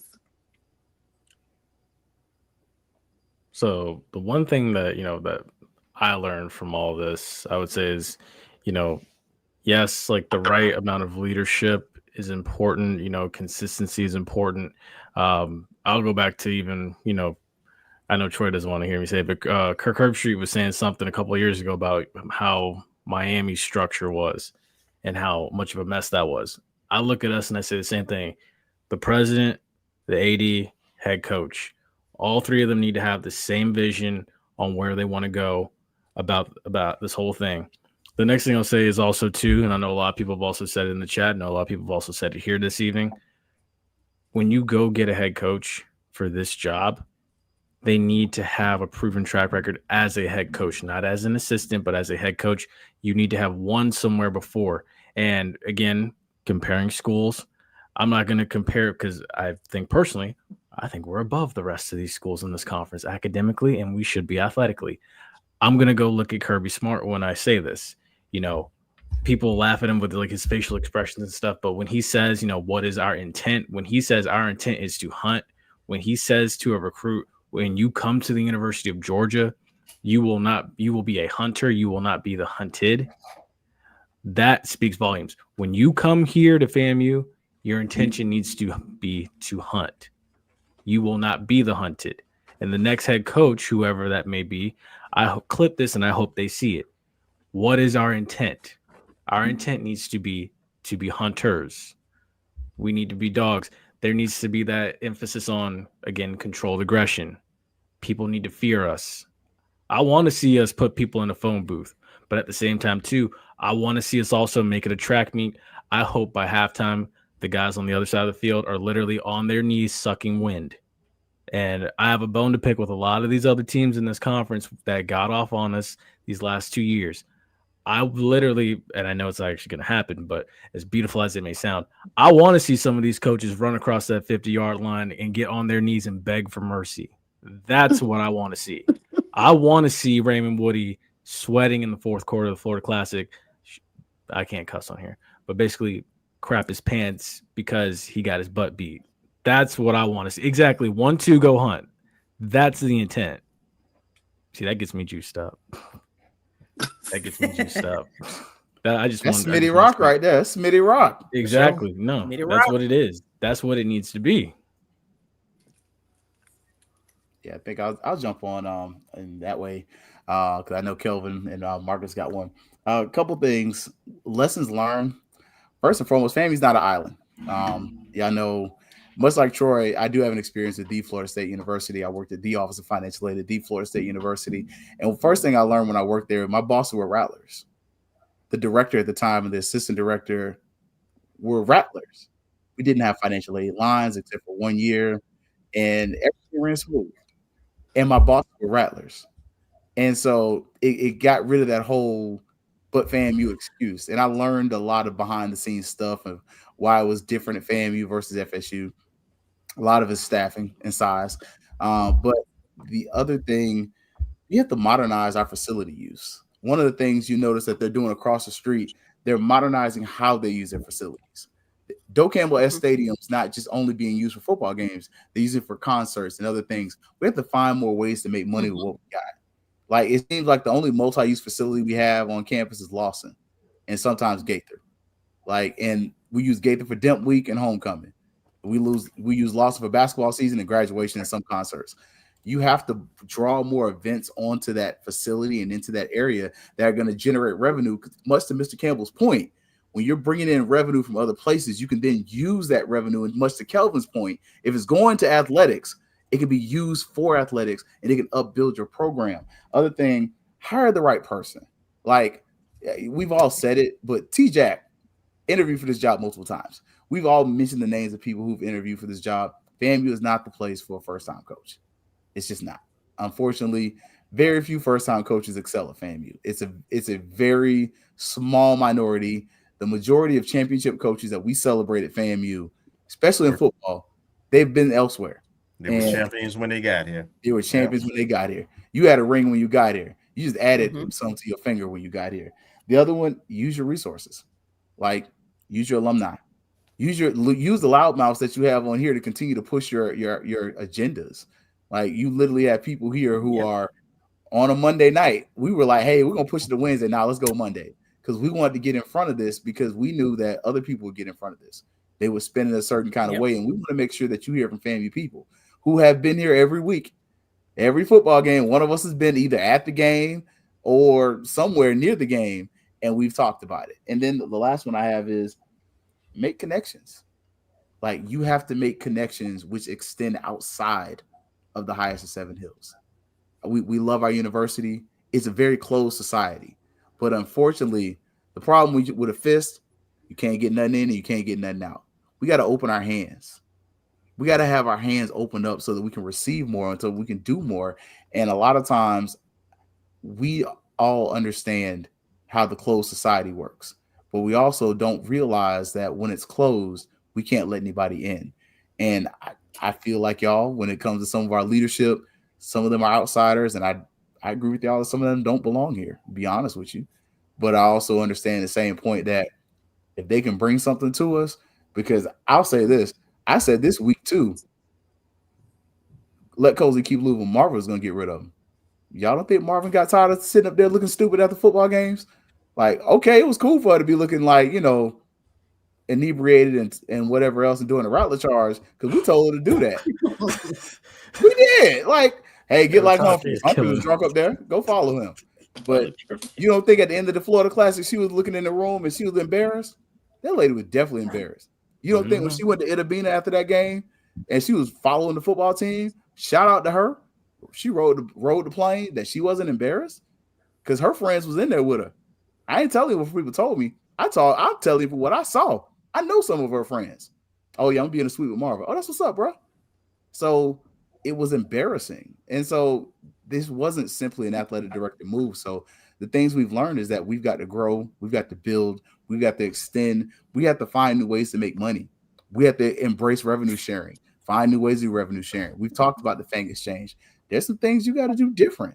You may have to find some new ways to get some money. And unfortunately, look, you may have to find some with Triangle Sales and find some deals too. Right. So, just going to all right, EA. All right. Yeah, always starting trouble. All right. Yeah, always starting trouble. All Hey, right, every time them picking greens out there, she be ready to stroll. I don't know if she can stroll or not, but she be ready. Like, Nuck, if you buck, you want to. I'm always be sisterly. Don't ever start it now. Oh goodness. Did you have one, Kelvin? I think I kind of covered everything. You all have done a massive job, so I'm gonna punt other than say P3, athletic P3. Look, did y'all catch Devron kind of mention that? I'm just saying. Oh yeah, it's been talked about. I need execution though. Yeah. We got threads going back to like 2015 about the P3. So we need to get on that. P3. And just picking up from Kelvin, I think my three things are what I learned, what we can't underestimate the importance of alignment in terms of the athletics vision all the way up to Lee Hall, implementation of best practices as it relates to what we see works that we've done ourselves, and also cherry picking what has worked for other people and modifying it to us. And also just consistency, having sustainable leadership, having sustainable processes that people can follow, people can have buy-in. And I think that's what we learned, because we had either lack of all three or one of those three across the last few years. Whenever we haven't had success, we haven't had either alignment, implementation of best practices, or willingness to listen to implement best practices, and we haven't had consistency or sustainability in leadership that produces a consistent vision. You said something there. Hey, can I? Yeah, come on, Ms. Kelvin. Something. Go back. Somebody talked about how much. I think it was about what do we need to spend, right? Let me say something about this, because again, people know Jack State probably has, and Ken put it out there. I think they said they raised almost $300,000 for their NIL, not counting that they get $5 off of every ticket for their NIL. I think a lot of people know that. Yeah. But I want to tell people something. Coaching matters, because with that being said, Ohio State has a pro football team and lost to a team that don't even have half their NIL. Facts. Because Coach Signetti is a better coach. Coaching matters. Jack State has all those NIL guys. Forever, you ain't got no. T-Jack had said, listen, you come in here for NIL right now, don't call me. But I tell you one thing, those boys were hitting. Yes. And this is no disrespect to Jack State, but what I'm saying is money does not cure all ills in this. And if we get caught up in that to say we got to have $700,000 for NIL, we're not going to win, because Ohio State literally showed they have the biggest, greatest NIL of all time. They got 10 first rounders on their team and got their ass handed to them by Indiana because of coaching. So to me, it's a couple of things that it goes hand in hand. Get a great coach to build players that we want to spend our NIL on. Okay. Yeah. Let the NIL be in addition to that. Guy that ain't all swag. Yeah. That's, I know, and Tasha ain't gonna say it. It's hard to raise NIL for guys that people don't see as stars. Okay, I'm gonna say it. Or don't like. Okay. So to me, then the next thing is when you're talking about fundraising, and we've heard it. If I don't have the proper facilities to support the NIL and the great coach, you're still wasting money. So again, it goes back to the alignment that Marcus talked about.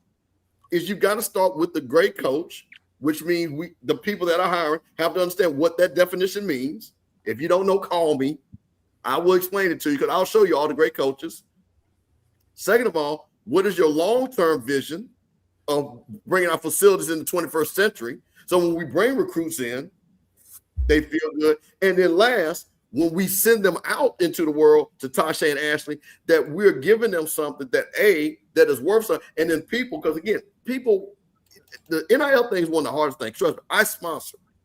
That return on investment, you don't see it. It's hard. I sponsor stuff. I sponsor $10,000, $15,000, and I cut it off when I don't make my money back. So it's the same thing. If I'm seeing a guy that Tasha and Ashley are giving money to, and that guy ain't scoring touchdowns, it makes them harder for him to get the next guy, which goes back to the coach recruiting the players to score touchdowns. Make it all work. To make it all work. But resources. So I want to be clear on that it's not this magic bullet. Hey, we get this great NIL if we don't have the coach that can execute and recruit the players to make the NIL work. Because NIL is much Yes. easier if we got a guy, like I tell you, I'm going to use a simple example. If Andrew Bynum was at FAMU, I bet you NIL would be very easy for Tasha and them to get. Yeah. Conference Player of the Year, HBCU Player of the Year. Mm-hmm. It's Keith's fraternity, good-looking young man, come from a good family. That's easy to get Andrew money. Mm-hmm. Well, You got to be marketable. You got to be marketable. You got to be marketable. So that's the He has part of all of, the you whole got to thing. be part of it. Yeah. So I just want to put that out there because I think we see these things and we say these things, but again, it all has to come in alignment when it comes to the point about a coach that is going to bring in the correct talent to even the NIL be worth it. So I just want, I got to put that out there. Yeah. One other thing I want to add is, I know Kelvin and I talked this about 15, 20 years ago, but we're seeing it rapidly now.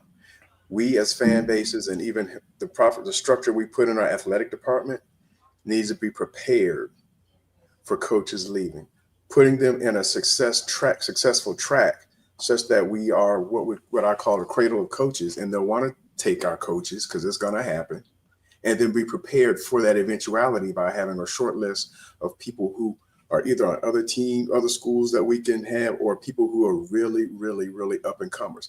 We see two Black coaches who are first-year coaches at PWIs take their teams to the respective conference championships and get plucked by other teams.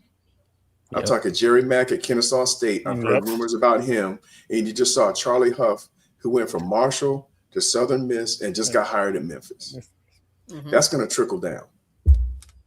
And so we need to not only attract the type of coach who would garner that type of attention from a G5 or a P4, but also be able to continue to attract and have the infrastructure of our athletic department, regardless of the coach, because we have some other championship coaches who are at FAMU who could very well and may have already gotten offers from other schools because of what they've done with the resources that we have compared to the resources of a school who may be approaching them. So we need to be prepared. And that starts with the infrastructure, the alignment, and the systems in place. Hey, man, who keep putting that ibis in the chat, man? Stop that. Dude, I blocked that guy like years ago. I'm so sick of that. That's the stupidest thing I've ever heard. That's I blocked the person him that years was ago. never mind. We know who that is. I don't support private schools in the state of Florida, especially that one. Oh man. All right. So we can head up out of here, right? What does FAMU do going forward? Obviously, we understand that there's an interim coach. We all know we got common sense. We know what it is. We know who it ain't gonna be. It ain't gonna be Ed Reed. I can tell you that for now. But where does FAMU go going forward as far as hiring coaches and just the coaching philosophy and whatnot? I'll go first. FAMU makes the best decision for whatever that is. I have been an advocate since forever. Interview everybody. Interview everyone. Open it up. If Queen Gray is the guy or whoever the guy is, good, but just make sure that we have opened it up to everybody that would like the job, that is interested in the job. I want the best candidate, and whomever that is, in every way, make sure that we make the best hire. Whomever, whatever, interview everyone and just make sure, because I told Ashley this two weeks ago, what we do now this is one of the most important hires in athletics in a while. What we do now will determine what our athletic department, especially in football, is going to look like for some years to come. So we need to make the best decision. And I think that means whomever, whatever, make sure that it is not about a friends thing. No politics, none of that. Make the best hire for FAMU and make sure that we interview everybody who is, or that we believe is interested. I think that we already know there's some transition happening we have an AD coming in very soon, a new AD coming in very soon. We have some transitional roles. So I think going forward, we really it's been probably said multiple times on just tonight alone, but we really have to put a system and the infrastructure in place from the top of the athletic department, which allows you to have vision for who your coach should be and what type of coach we want and need at FAMU. We do have a culture. We have a way about ourselves, which I believe is offensively minded, but that's my own personal opinion. I believe we should be an offensive-minded coach for the way we do things, the way Florida is set up from a recruiting perspective. That seemed to have worked for us in the past, and I think we should go in that direction. And if it's broke, don't fix it. I mean, if it's broke, ain't broke, don't fix it. But it's broke, so it needs to be fixed. And it's broken, which is why we're here today having this conversation. So it was defensive. Maybe we flip the coin and go offensive and try our luck, which we have known that to work in the past. But I'm going to say it again. I said it before. Winner's mentality. Confidence goes a long way. There's not anything you can do for yourself on the field, off the field, on the court, off the court, in everyday life if you're not confident in those things. And sometimes you shock yourselves. I do get that because that's just the way life goes. But when we're talking sports, there's confidence. There's winner's mentality. There's knowing how to be a CEO and put pieces together and allow those pieces to work. Not micromanaging, not having your thumb on everybody. The things that really will derail a good thing. So for us, I think we need to find a coach who is offensively minded. If I were to pick, but since I'm not the one on the committee, or not even the committee, the AD that will pick someone who has a winner's mentality is the way I see it. Someone who can come here and rally the troops, keep the field house intact, keep the locker room intact, evaluate talent, and take us to the next level. Like, I mean, the bar is pretty low right now for us, but based on what's on paper. But real rattlers know that the bar is extremely high. So come in here with the bar set high, and we'll give you a chance to do the right thing. And we'll do everything to support you with all the resources that we bring. Man, look, I was asked to pick what gospel song that I want for my mother's funeral. And I thought it was very interesting that I have always like God is trying to tell you something. Because that's the prodigal child coming home, right? So when I look at this past season, there was a problem with defense. I know a dude who had the number 4 defense in the nation. We had a problem with scoring points in offense. I know a dude who can score points, had a dynamic quarterback, and can pass the ball down the field. Wow. Preach. Speak, Lord. Come on now. Speak to me. I know that's So, right. It is not my decision. I don't have no sway with nobody. I know one person, right? But God is trying to tell you something. He's been trying to tell you something since we got the lights at Bragg. He's been trying to tell you something since that night. I ain't saying that is the perfect hire. That's not what I'm saying. But I'm saying God is trying to tell you something. Translation: follow the yellow brick road, stupid. That's what he's trying to tell you. Literally a yellow road. You know, this is like a little yellow. Yeah. Literally. That was no pun intended. I guess I'll go next. How does FAMU go forward? You know, well, first Ashley hit on it. You know, take care of the field house. My thing was, and I said it. Ironically, I took a screenshot of it. I have it in front of me. I said it back on October 14th. A new field house with 4 floors. Some people say go more. I know me and Keith talked about that too, like 7 floors maybe. But, you know, my thing was, you know, first floor, weight room, fueling station, locker rooms, turf room. Second floor, recovery rooms, athletic training rooms. Third floor, coaches' offices and meeting rooms. Fourth floor, an athletes only dining hall. I know some people, the student body may not like that, but that's what it takes. You know, your student athletes should not be eating what the rest of the population eats. They should be eating better. That sounds horrible, but it is what it is. Also, too, you know, again, how do you go forward? I think as well, too, you have to go offensive minded with the next hire. I think someone that, you know, understands the explosiveness of college football, someone that's not going to try to, you know, crowd the box or try to go I formation and 2 tight ends set every single time. Someone that's actually creative with, you know, play actions and motions and misdirections and route concepts, someone that really understands that. I think you really have to like kind of go with someone who is that. Now, again, I'm a person that's kind of like beat the drum for Quinn Gray, and I've gone as far to even say, and I've told Keith and Marcus this in separate, chats in the past. I'm someone that says, maybe you get a deal with Mitchell and Ness, and maybe you sell Quinn Gray's 17 jersey in the bookstore, which I think wouldn't be a bad idea. I think people would buy it, honestly. But if it's not him, definitely find someone that has a strong offensive philosophy, someone that is creative, someone that knows how to make adjustments, someone that knows how to go into living rooms throughout the state of Florida, someone that's going to recruit from these high level programs all over the state of Florida, and even hit the JUCOs, and even get the guys that you need from those Power 5 programs out of the portal. Not saying go get everybody out of the portal, but get the ones at the positions of need that you need to fill gaps with. So I think that's how FAMU goes forward. I will say this. Shout out to HBCU Coaches Corner. If you want to know what coaches we need to hire, go look at some of the coaches we interviewed.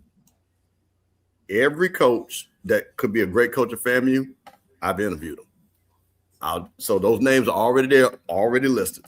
But I tell you what I do want, and I think I saw an old video of Willie Simmons talking to his team, and Bishop Bonner was in there. And you got to have somebody that can talk that FAMU talk. See, people don't understand. There's a certain talk that way we talk. And we need to have somebody that understands that. So be careful if you're talking about a celebrity, because there's things wrong with FAMU, and I don't need no Ed Reed situation. So don't get caught up in that.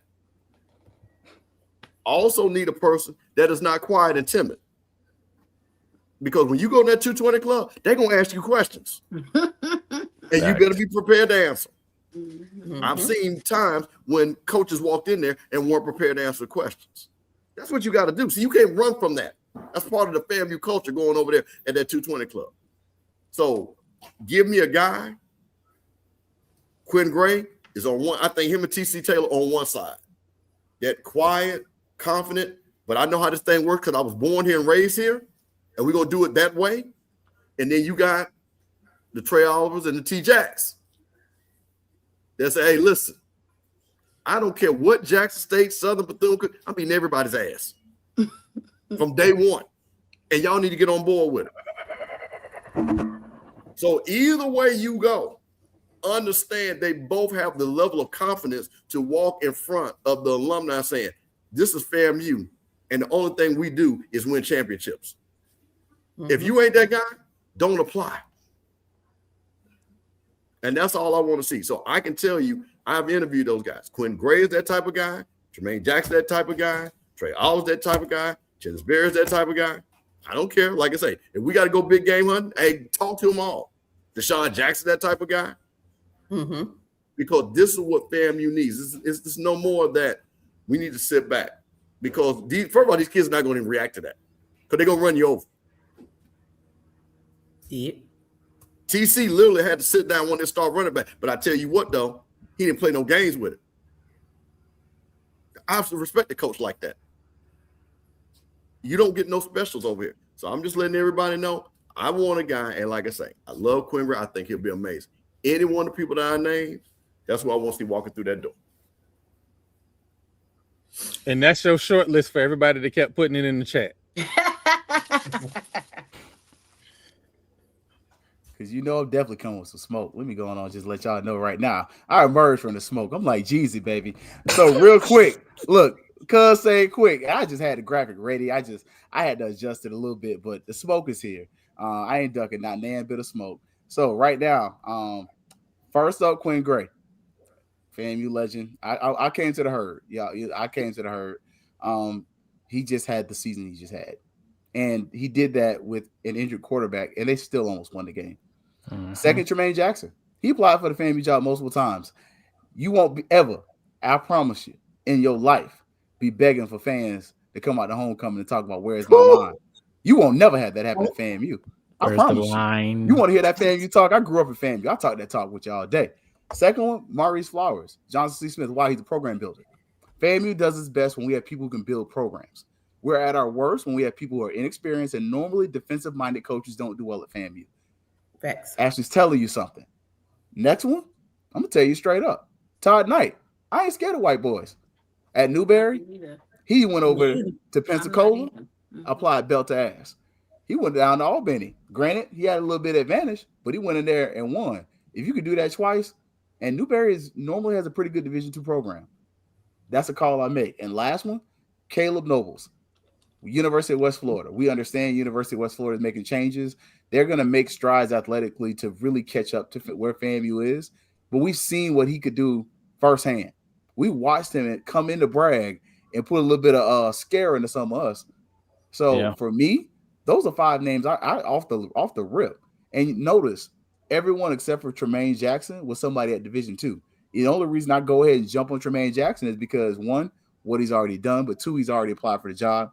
He understands recruiting in that South Georgia, North Florida area. And I think, honestly, when you give him that kind of support, he got that talk. He got that walk with him. He walk around like that other side of 1911 all day, every day. He over there singing Omega hymns about Atlanta. I'm telling you, those are the type of guys you need at FAMU because it's a different bravado. We're arrogant. We're cocky. We brag different. We do. But you know why? Because we freaking earned it. No one college HBCU of the year, public HBCU. Even when we're at our worst, you're still not better than us. So I'm sorry if it doesn't seem like we're arrogant. We absolutely freaking are. But the truth is the light is what the good Lord says. So you know what? Come to the truth. Come to FAMU. Hire somebody who's qualified. And if you do that, I promise you, you're going to win. Good commercial. Straight facts. Marcus? I don't know if there's much more to add. Just well, that's why I said Marcus. I'll say this: make the best decision out of all the candidates, regardless of what influences that you get from whatever entity, whether it be fans or it be this, but because whoever's making this choice, that choice is going to be their legacy. I've told Kelvin this and Brian is, the last selection, the search committee had 3 people from staff, Billy Roll and Fred McNair, from what I understand, the selection committee, but the players and everything else. The search team had some overlap, I think Colsey and McNair, but all the other people, Tremaine Jackson, Van Malone, and some other folks, make the best decision, because if the fans make the decision, we're not going to hold ourselves accountable. Somebody else is going to be accountable. So you make the best decision for the department, for the university, and someone that'll get everything back in alignment. Someone who's in alignment with the vision, someone who can bring some support and infrastructure and make sure there's a consistency around everything that we do and can build a program on what's already been established in the program. All right, and I'll just say this. So I love the names that have been mentioned. I have no issue with any of them. What I will say is, just like with any other job, and I've spent about 30 years in management, hire a lot of people. You're not going to interview the entire pool. You don't want to interview the entire pool. But there should be some things. And if you look at the previous candidate pool when we hired Cozy and the metrics that were used by the search firm, then you kind of have a template of what projected success would look like. And if you look at out of those candidates, I think 4 of them currently head coaches right now. So we have a template, number one. But no, don't interview everybody. We have a time frame that we're working with also. So pick your top 5 and make a decision. But also it's important who's making a decision. If you ain't qualified, you ain't got the experience, sit it out, let the person who does make the decision. Yep. And then put all your resources and weight behind it. Once the decision is made, it's our job as well as everybody else's job to make sure that's a successful decision. This is not rocket science. Um, the head coaches, there's a couple of names I'll just throw out there outside of them. Let me just say, I'm a QG guy, but I'm not anti anybody else if they qualify and come with the right skill sets. Um, but since names have been thrown out there, of course, Benedict coach, who's also at West Date, Dr. Henry Frazier, I think he's at Virginia State, if I'm not mistaken. Been a head coach at the FCS level, been at other programs, been pretty successful at Virginia State. Qualification wise, fine. Now, we've already established and said that head coaching and successful experience is important. And I'm with Keith. Color don't matter for me, but orange and green and winning. And there is one candidate that I advocated for, frankly, to be the interim when he was here, that I'll be fine with, and that's Smitty Rock. Me too.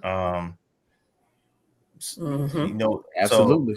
So I'm gonna just leave that right there. But I think this decision happen sooner than later, and we'll this. I'm gonna say this time next week at the latest. We'll know what we need to know. That's all I got. Hey, just a quick thing, just to let everybody know, because the next deadline, again, the transfer portal opens up January 2nd to the 16th. So, to Kelvin's point, that's the reason why. Because, again, when it opens up, you got to already be talking to people. You got to already know what you're looking for. So, I think that's very important that people need to understand, because we were never going to be big. I already knew that anyway, no matter who the coach was. We were never going to be big on the high school this year, just because you got a new coach and they're going to try to flip that thing as quick as possible.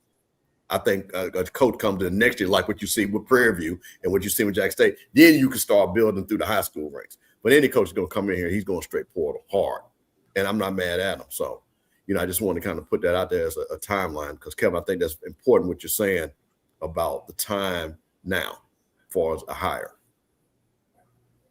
Mm-hmm.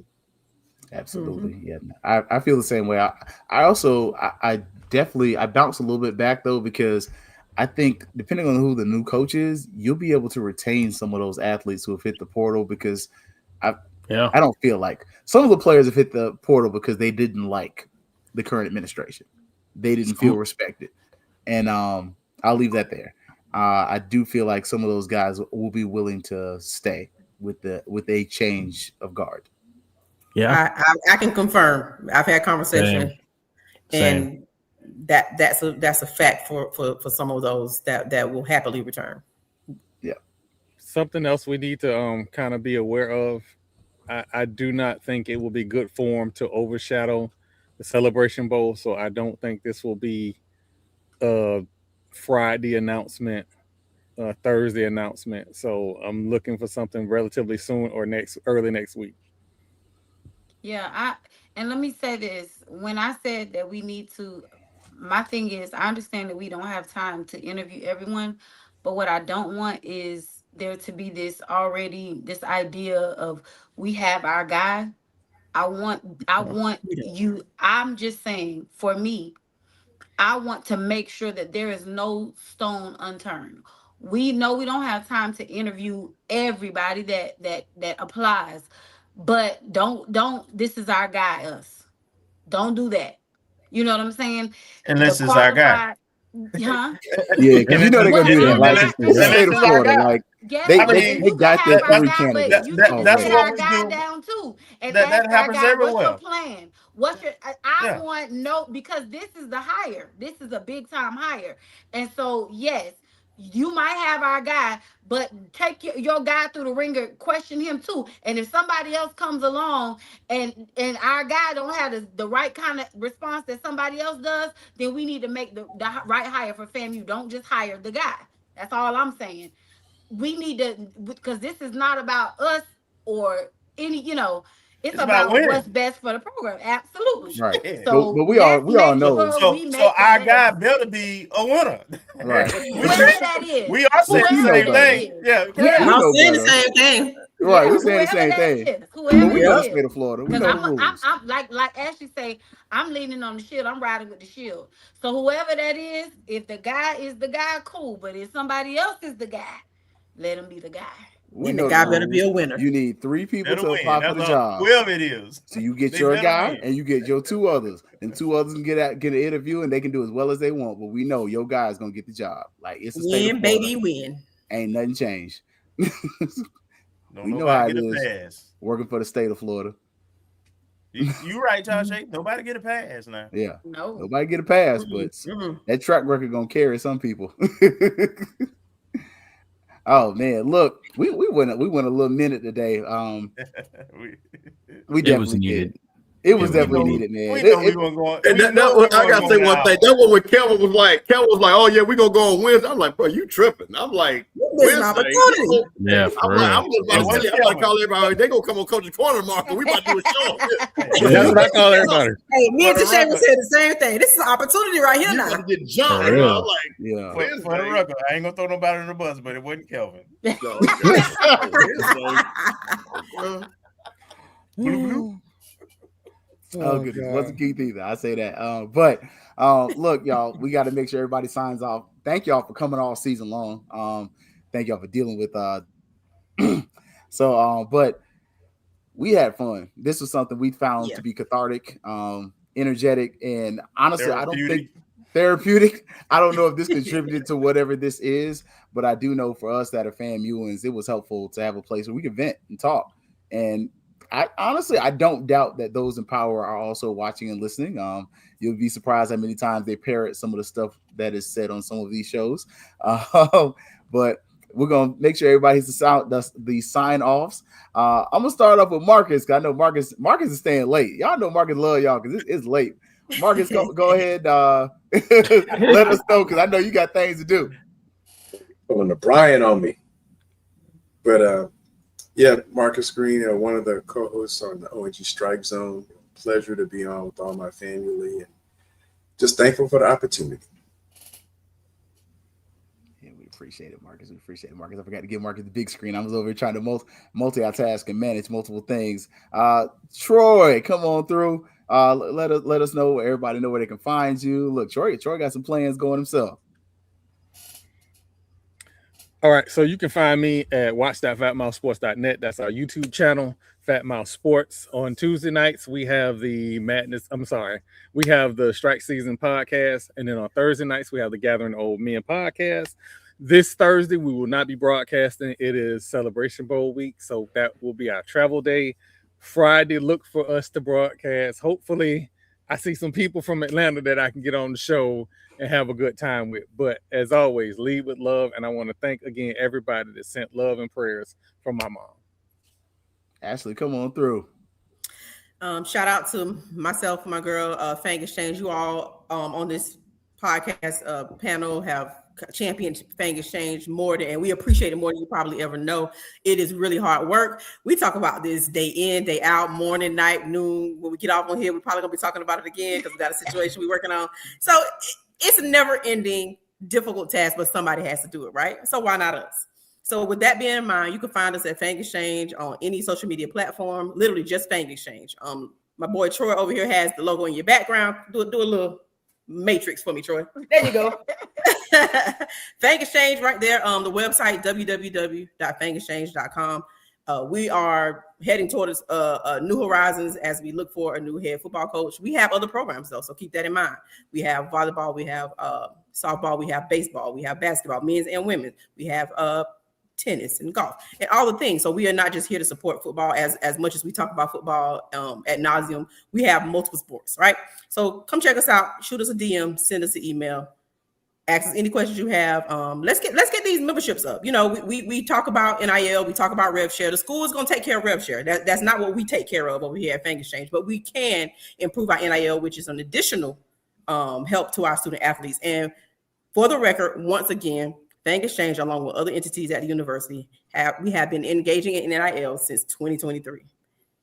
Stop your narratives, non-rattlers, because it's not true. Thank you. Dang. Okay. Come on. Look, Tashay, come on, piggyback off of that. Yeah, I'm my girl My said it fake all cup. pretty much. Uh, we do have a show on Thursdays. So come check us out Thursdays at 9 o'clock. And I'm just gonna add this one little thing because I was watching the board of trustee meeting, and NIL was brought up, and Trustee Mike White mentioned NIL, and I'm gonna just use my good brother Deion Sanders. We ain't hard to find. Thing Exchange is right here. Okay, we ain't hard to find. Come, make sure y'all come find us. Come hit us up. We reached out. We ain't hard to find. Okay, FAMU NIL is right here at Thing Exchange on every platform: Twitter, X, Facebook, Instagram.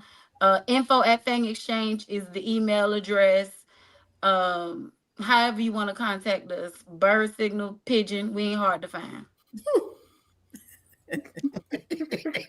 Did she say pigeon? She said pigeon. She did. Pigeon. We ain't hard Bird to find. signal? Bird signal. Mr. Campbell, come on through. Hey man, listen, I'm gonna say this. This was great, but you know how you ever had that? It's great to visit, but I don't want to live there. I don't want to live this ever again. No. So we can do this No. next year, but I want to do this like Jackson State and PV and South Carolina State on a winning track. So I don't want to visit. We done visited this. I'm leaving that in the background. So I want to say I think it was awesome. Kelvin, Brian, keep. And I'm just gonna say, bro, you ran the ship perfectly, outstanding. So moderating, young brother, appreciate you. So hey man, just real quick, HBC Coaches Corner tomorrow. We know a lot of coaches. We're probably gonna have it, but on Friday, if you're gonna be in Atlanta, we're having HBC Coaches Corner live from 8 to 10 at the Embassy Suites. And you can come eat dinner at Roof Chris, get you a drink, and come hang out with us. If you guys are other podcasters looking for a place to do your podcast from, come holler at us because we're going to have it all set up and everything. Give me a shout, and I can probably get you in there on some different times. But, big Celebration Bowl week, man. It's a great coming. week. Well, come on. Hey, I got you a drink You don't already. need to invite me. I'm coming. Well, listen, hey, we inviting everybody. If you in Atlanta, Embassy Suites in Buckhead. Shout out to our Rattler brother that set it all up. So, man, we're super excited. We're going to have some big coaches on. We probably had the coaches from Celebration Bowl. That's how we do. And one other thing, last thing I will say, man, no matter what has happened in the past, that does not dictate our future. Rattlers are going to strike, and strike again.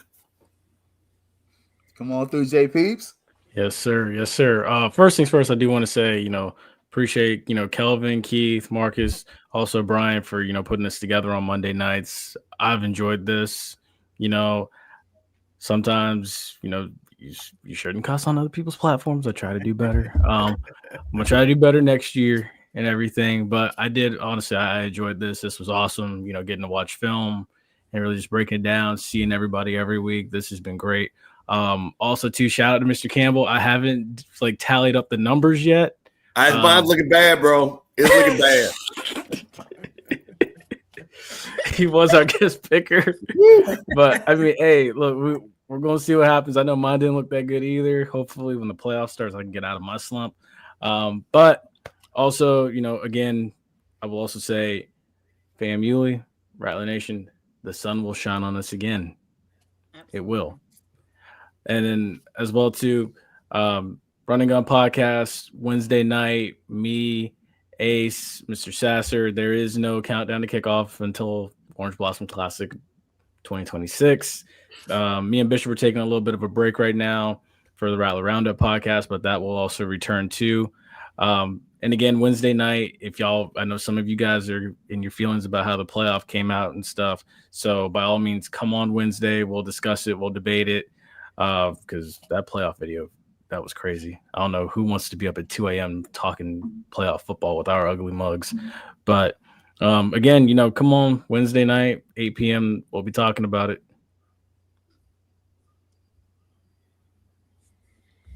All right, let me come on through. Sorry, I was trying to read that stuff there. Sorry, Marcus, I saw you put some in the comments there. But I know personally, man, I just want to make sure I say thank you to everybody. First and foremost, let me say thank you to Coach Cozy. Cozy actually came into the Fangs Up podcast right at the time when he first started. So I don't want anybody to ever think I was rooting against him. I'm always rooting for FAMU. And so just like I said with Marvel, your success is my success as a FAMU. So it is bittersweet, but it's also understandable. Somebody gave me this information best when it comes to coaching. It's transactional. As much as I like people as a person, the results just dictate, what goes forward. And much like Tashay mentioned, like if we don't do what we got to do in the classroom, we're going to be replaced too. Thank you for that. Also, thank everybody for showing up. Thank you for liking, sharing, and subscribing. We definitely have seen our numbers for each one of our podcasts go up. Thank y'all for sharing. We are trying to get some certain numbers, but we just want to make sure. I want to make sure I say thank you. I've enjoyed the season. Much to Kelvin's point, we were like, man, we might do this Wednesday, and then this news hit. We were like, yeah, we can't wait till Wednesday. We got to get in front of this. So thank y'all for sticking with us, hanging with us. We are looking forward to next year's show. We have 400 people watching the show. Can all y'all like it? I do understand that things happen, but can all y'all like? We are looking forward for next year. Next year, give us your suggestions. You can email Bangs Up Podcast with your suggestions. Hit up the BCSN with your suggestions, and we will take them into account. Brian and I are definitely actively working on some things to modernize our shows because we know the off season's coming. We know y'all watch other people and y'all do some other stuff on their shows, so we want to see y'all do some of those things on our shows too. But and we also want to continue to encourage you to support the Fang Exchange and everybody because, as y'all do know, we love FAMU. We love FAMU with all of our hearts, and we wouldn't do this if we didn't love FAMU because it ain't like we're getting a big check for this. We're doing this for the love of FAMU. So, to continue to support Rattler Boosters. If you are so inclined, you want to join, the Rattler Boosters are definitely looking. They need your leadership. They need your support. NAAA, as y'all see, they need your help in some form or fashion. So don't give up on FAMU just because you are frustrated with some of the outcomes. I do know some of you have pulled back your support, some of us. But let's find other ways that you can support Mother FAMU because she's giving so much to you when you didn't have it. So again, thank y'all for supporting Fangs Up. It's still gonna be Thursdays and Sundays. We ain't changing nothing. We just gonna try to add and enhance a little bit, much like my brother Big Country told me, Kappa shouldn't change you, it should enhance you. Much like the Fangs Up podcast. Going into next year, we're not going to change much, but we are going to try to enhance it and make it a better product for you and yours. All right. I just want to say thank you to the panel for embracing this opportunity and bringing your platform collaboratively with ours and to give this kind of content to our audiences. I think all of us have seen a boost. And I would tell you the feedback is off the charts. It's phenomenal. People love this format when we come together. So we will be doing some here and there basketball stuff also and the other sports. We want to keep this going. We were supposed to have, I think, the most of us Wednesday. We kind of doing a mass show for Wednesday. We'll see how many can make it, but because we still have the football season review that we got to talk about. But we only wanted to focus on the news of the day today. Also on that Wednesday show, we a lot of us talk about Fake Exchange and the 88 class and different initiatives track that we support.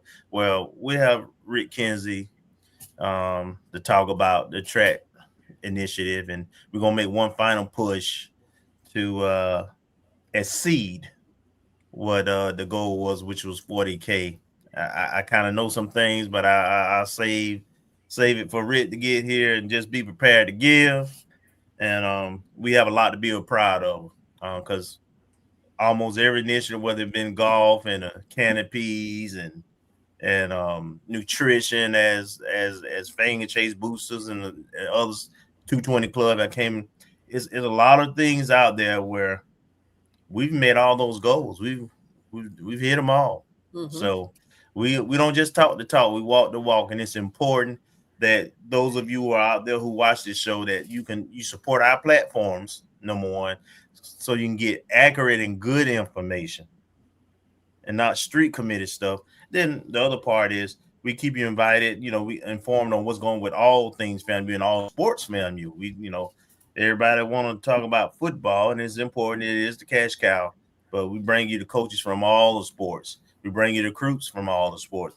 We bring you the student athletes. We bring you the administration. And so if you all have someone you want to see, please reach out to us on the ONG Strike Zone Gmail account, and or instant messengers on any of our social media platforms to give us ideas. We open and to any of those. And last but not least, I'm looking forward to this process, the completion of this process, the functionality of this process with our coach, that we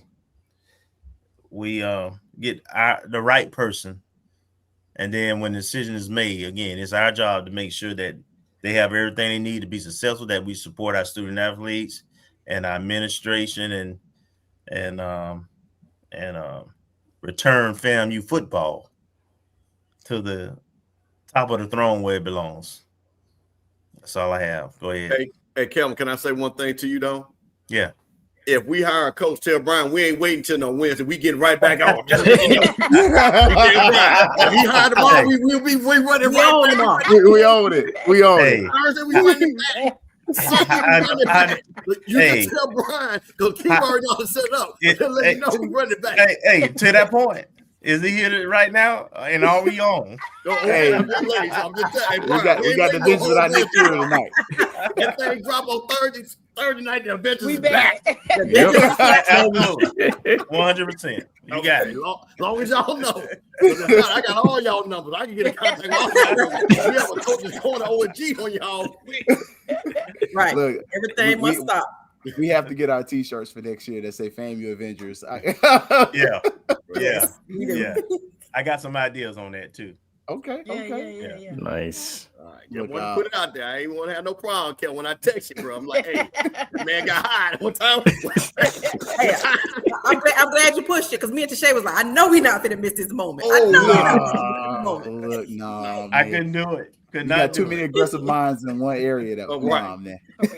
Okay, let me go ahead and save my tweet in the drafts for when that happened. The Mighty Avengers Queen. Unite. That's how we gonna all tweet. Avengers Unite when it happens. Right. Like the Well, Power Rangers. We're gonna pop out like the Power Rangers. I want to make sure I thank everybody on the panel, though. Everybody for coming out, making time.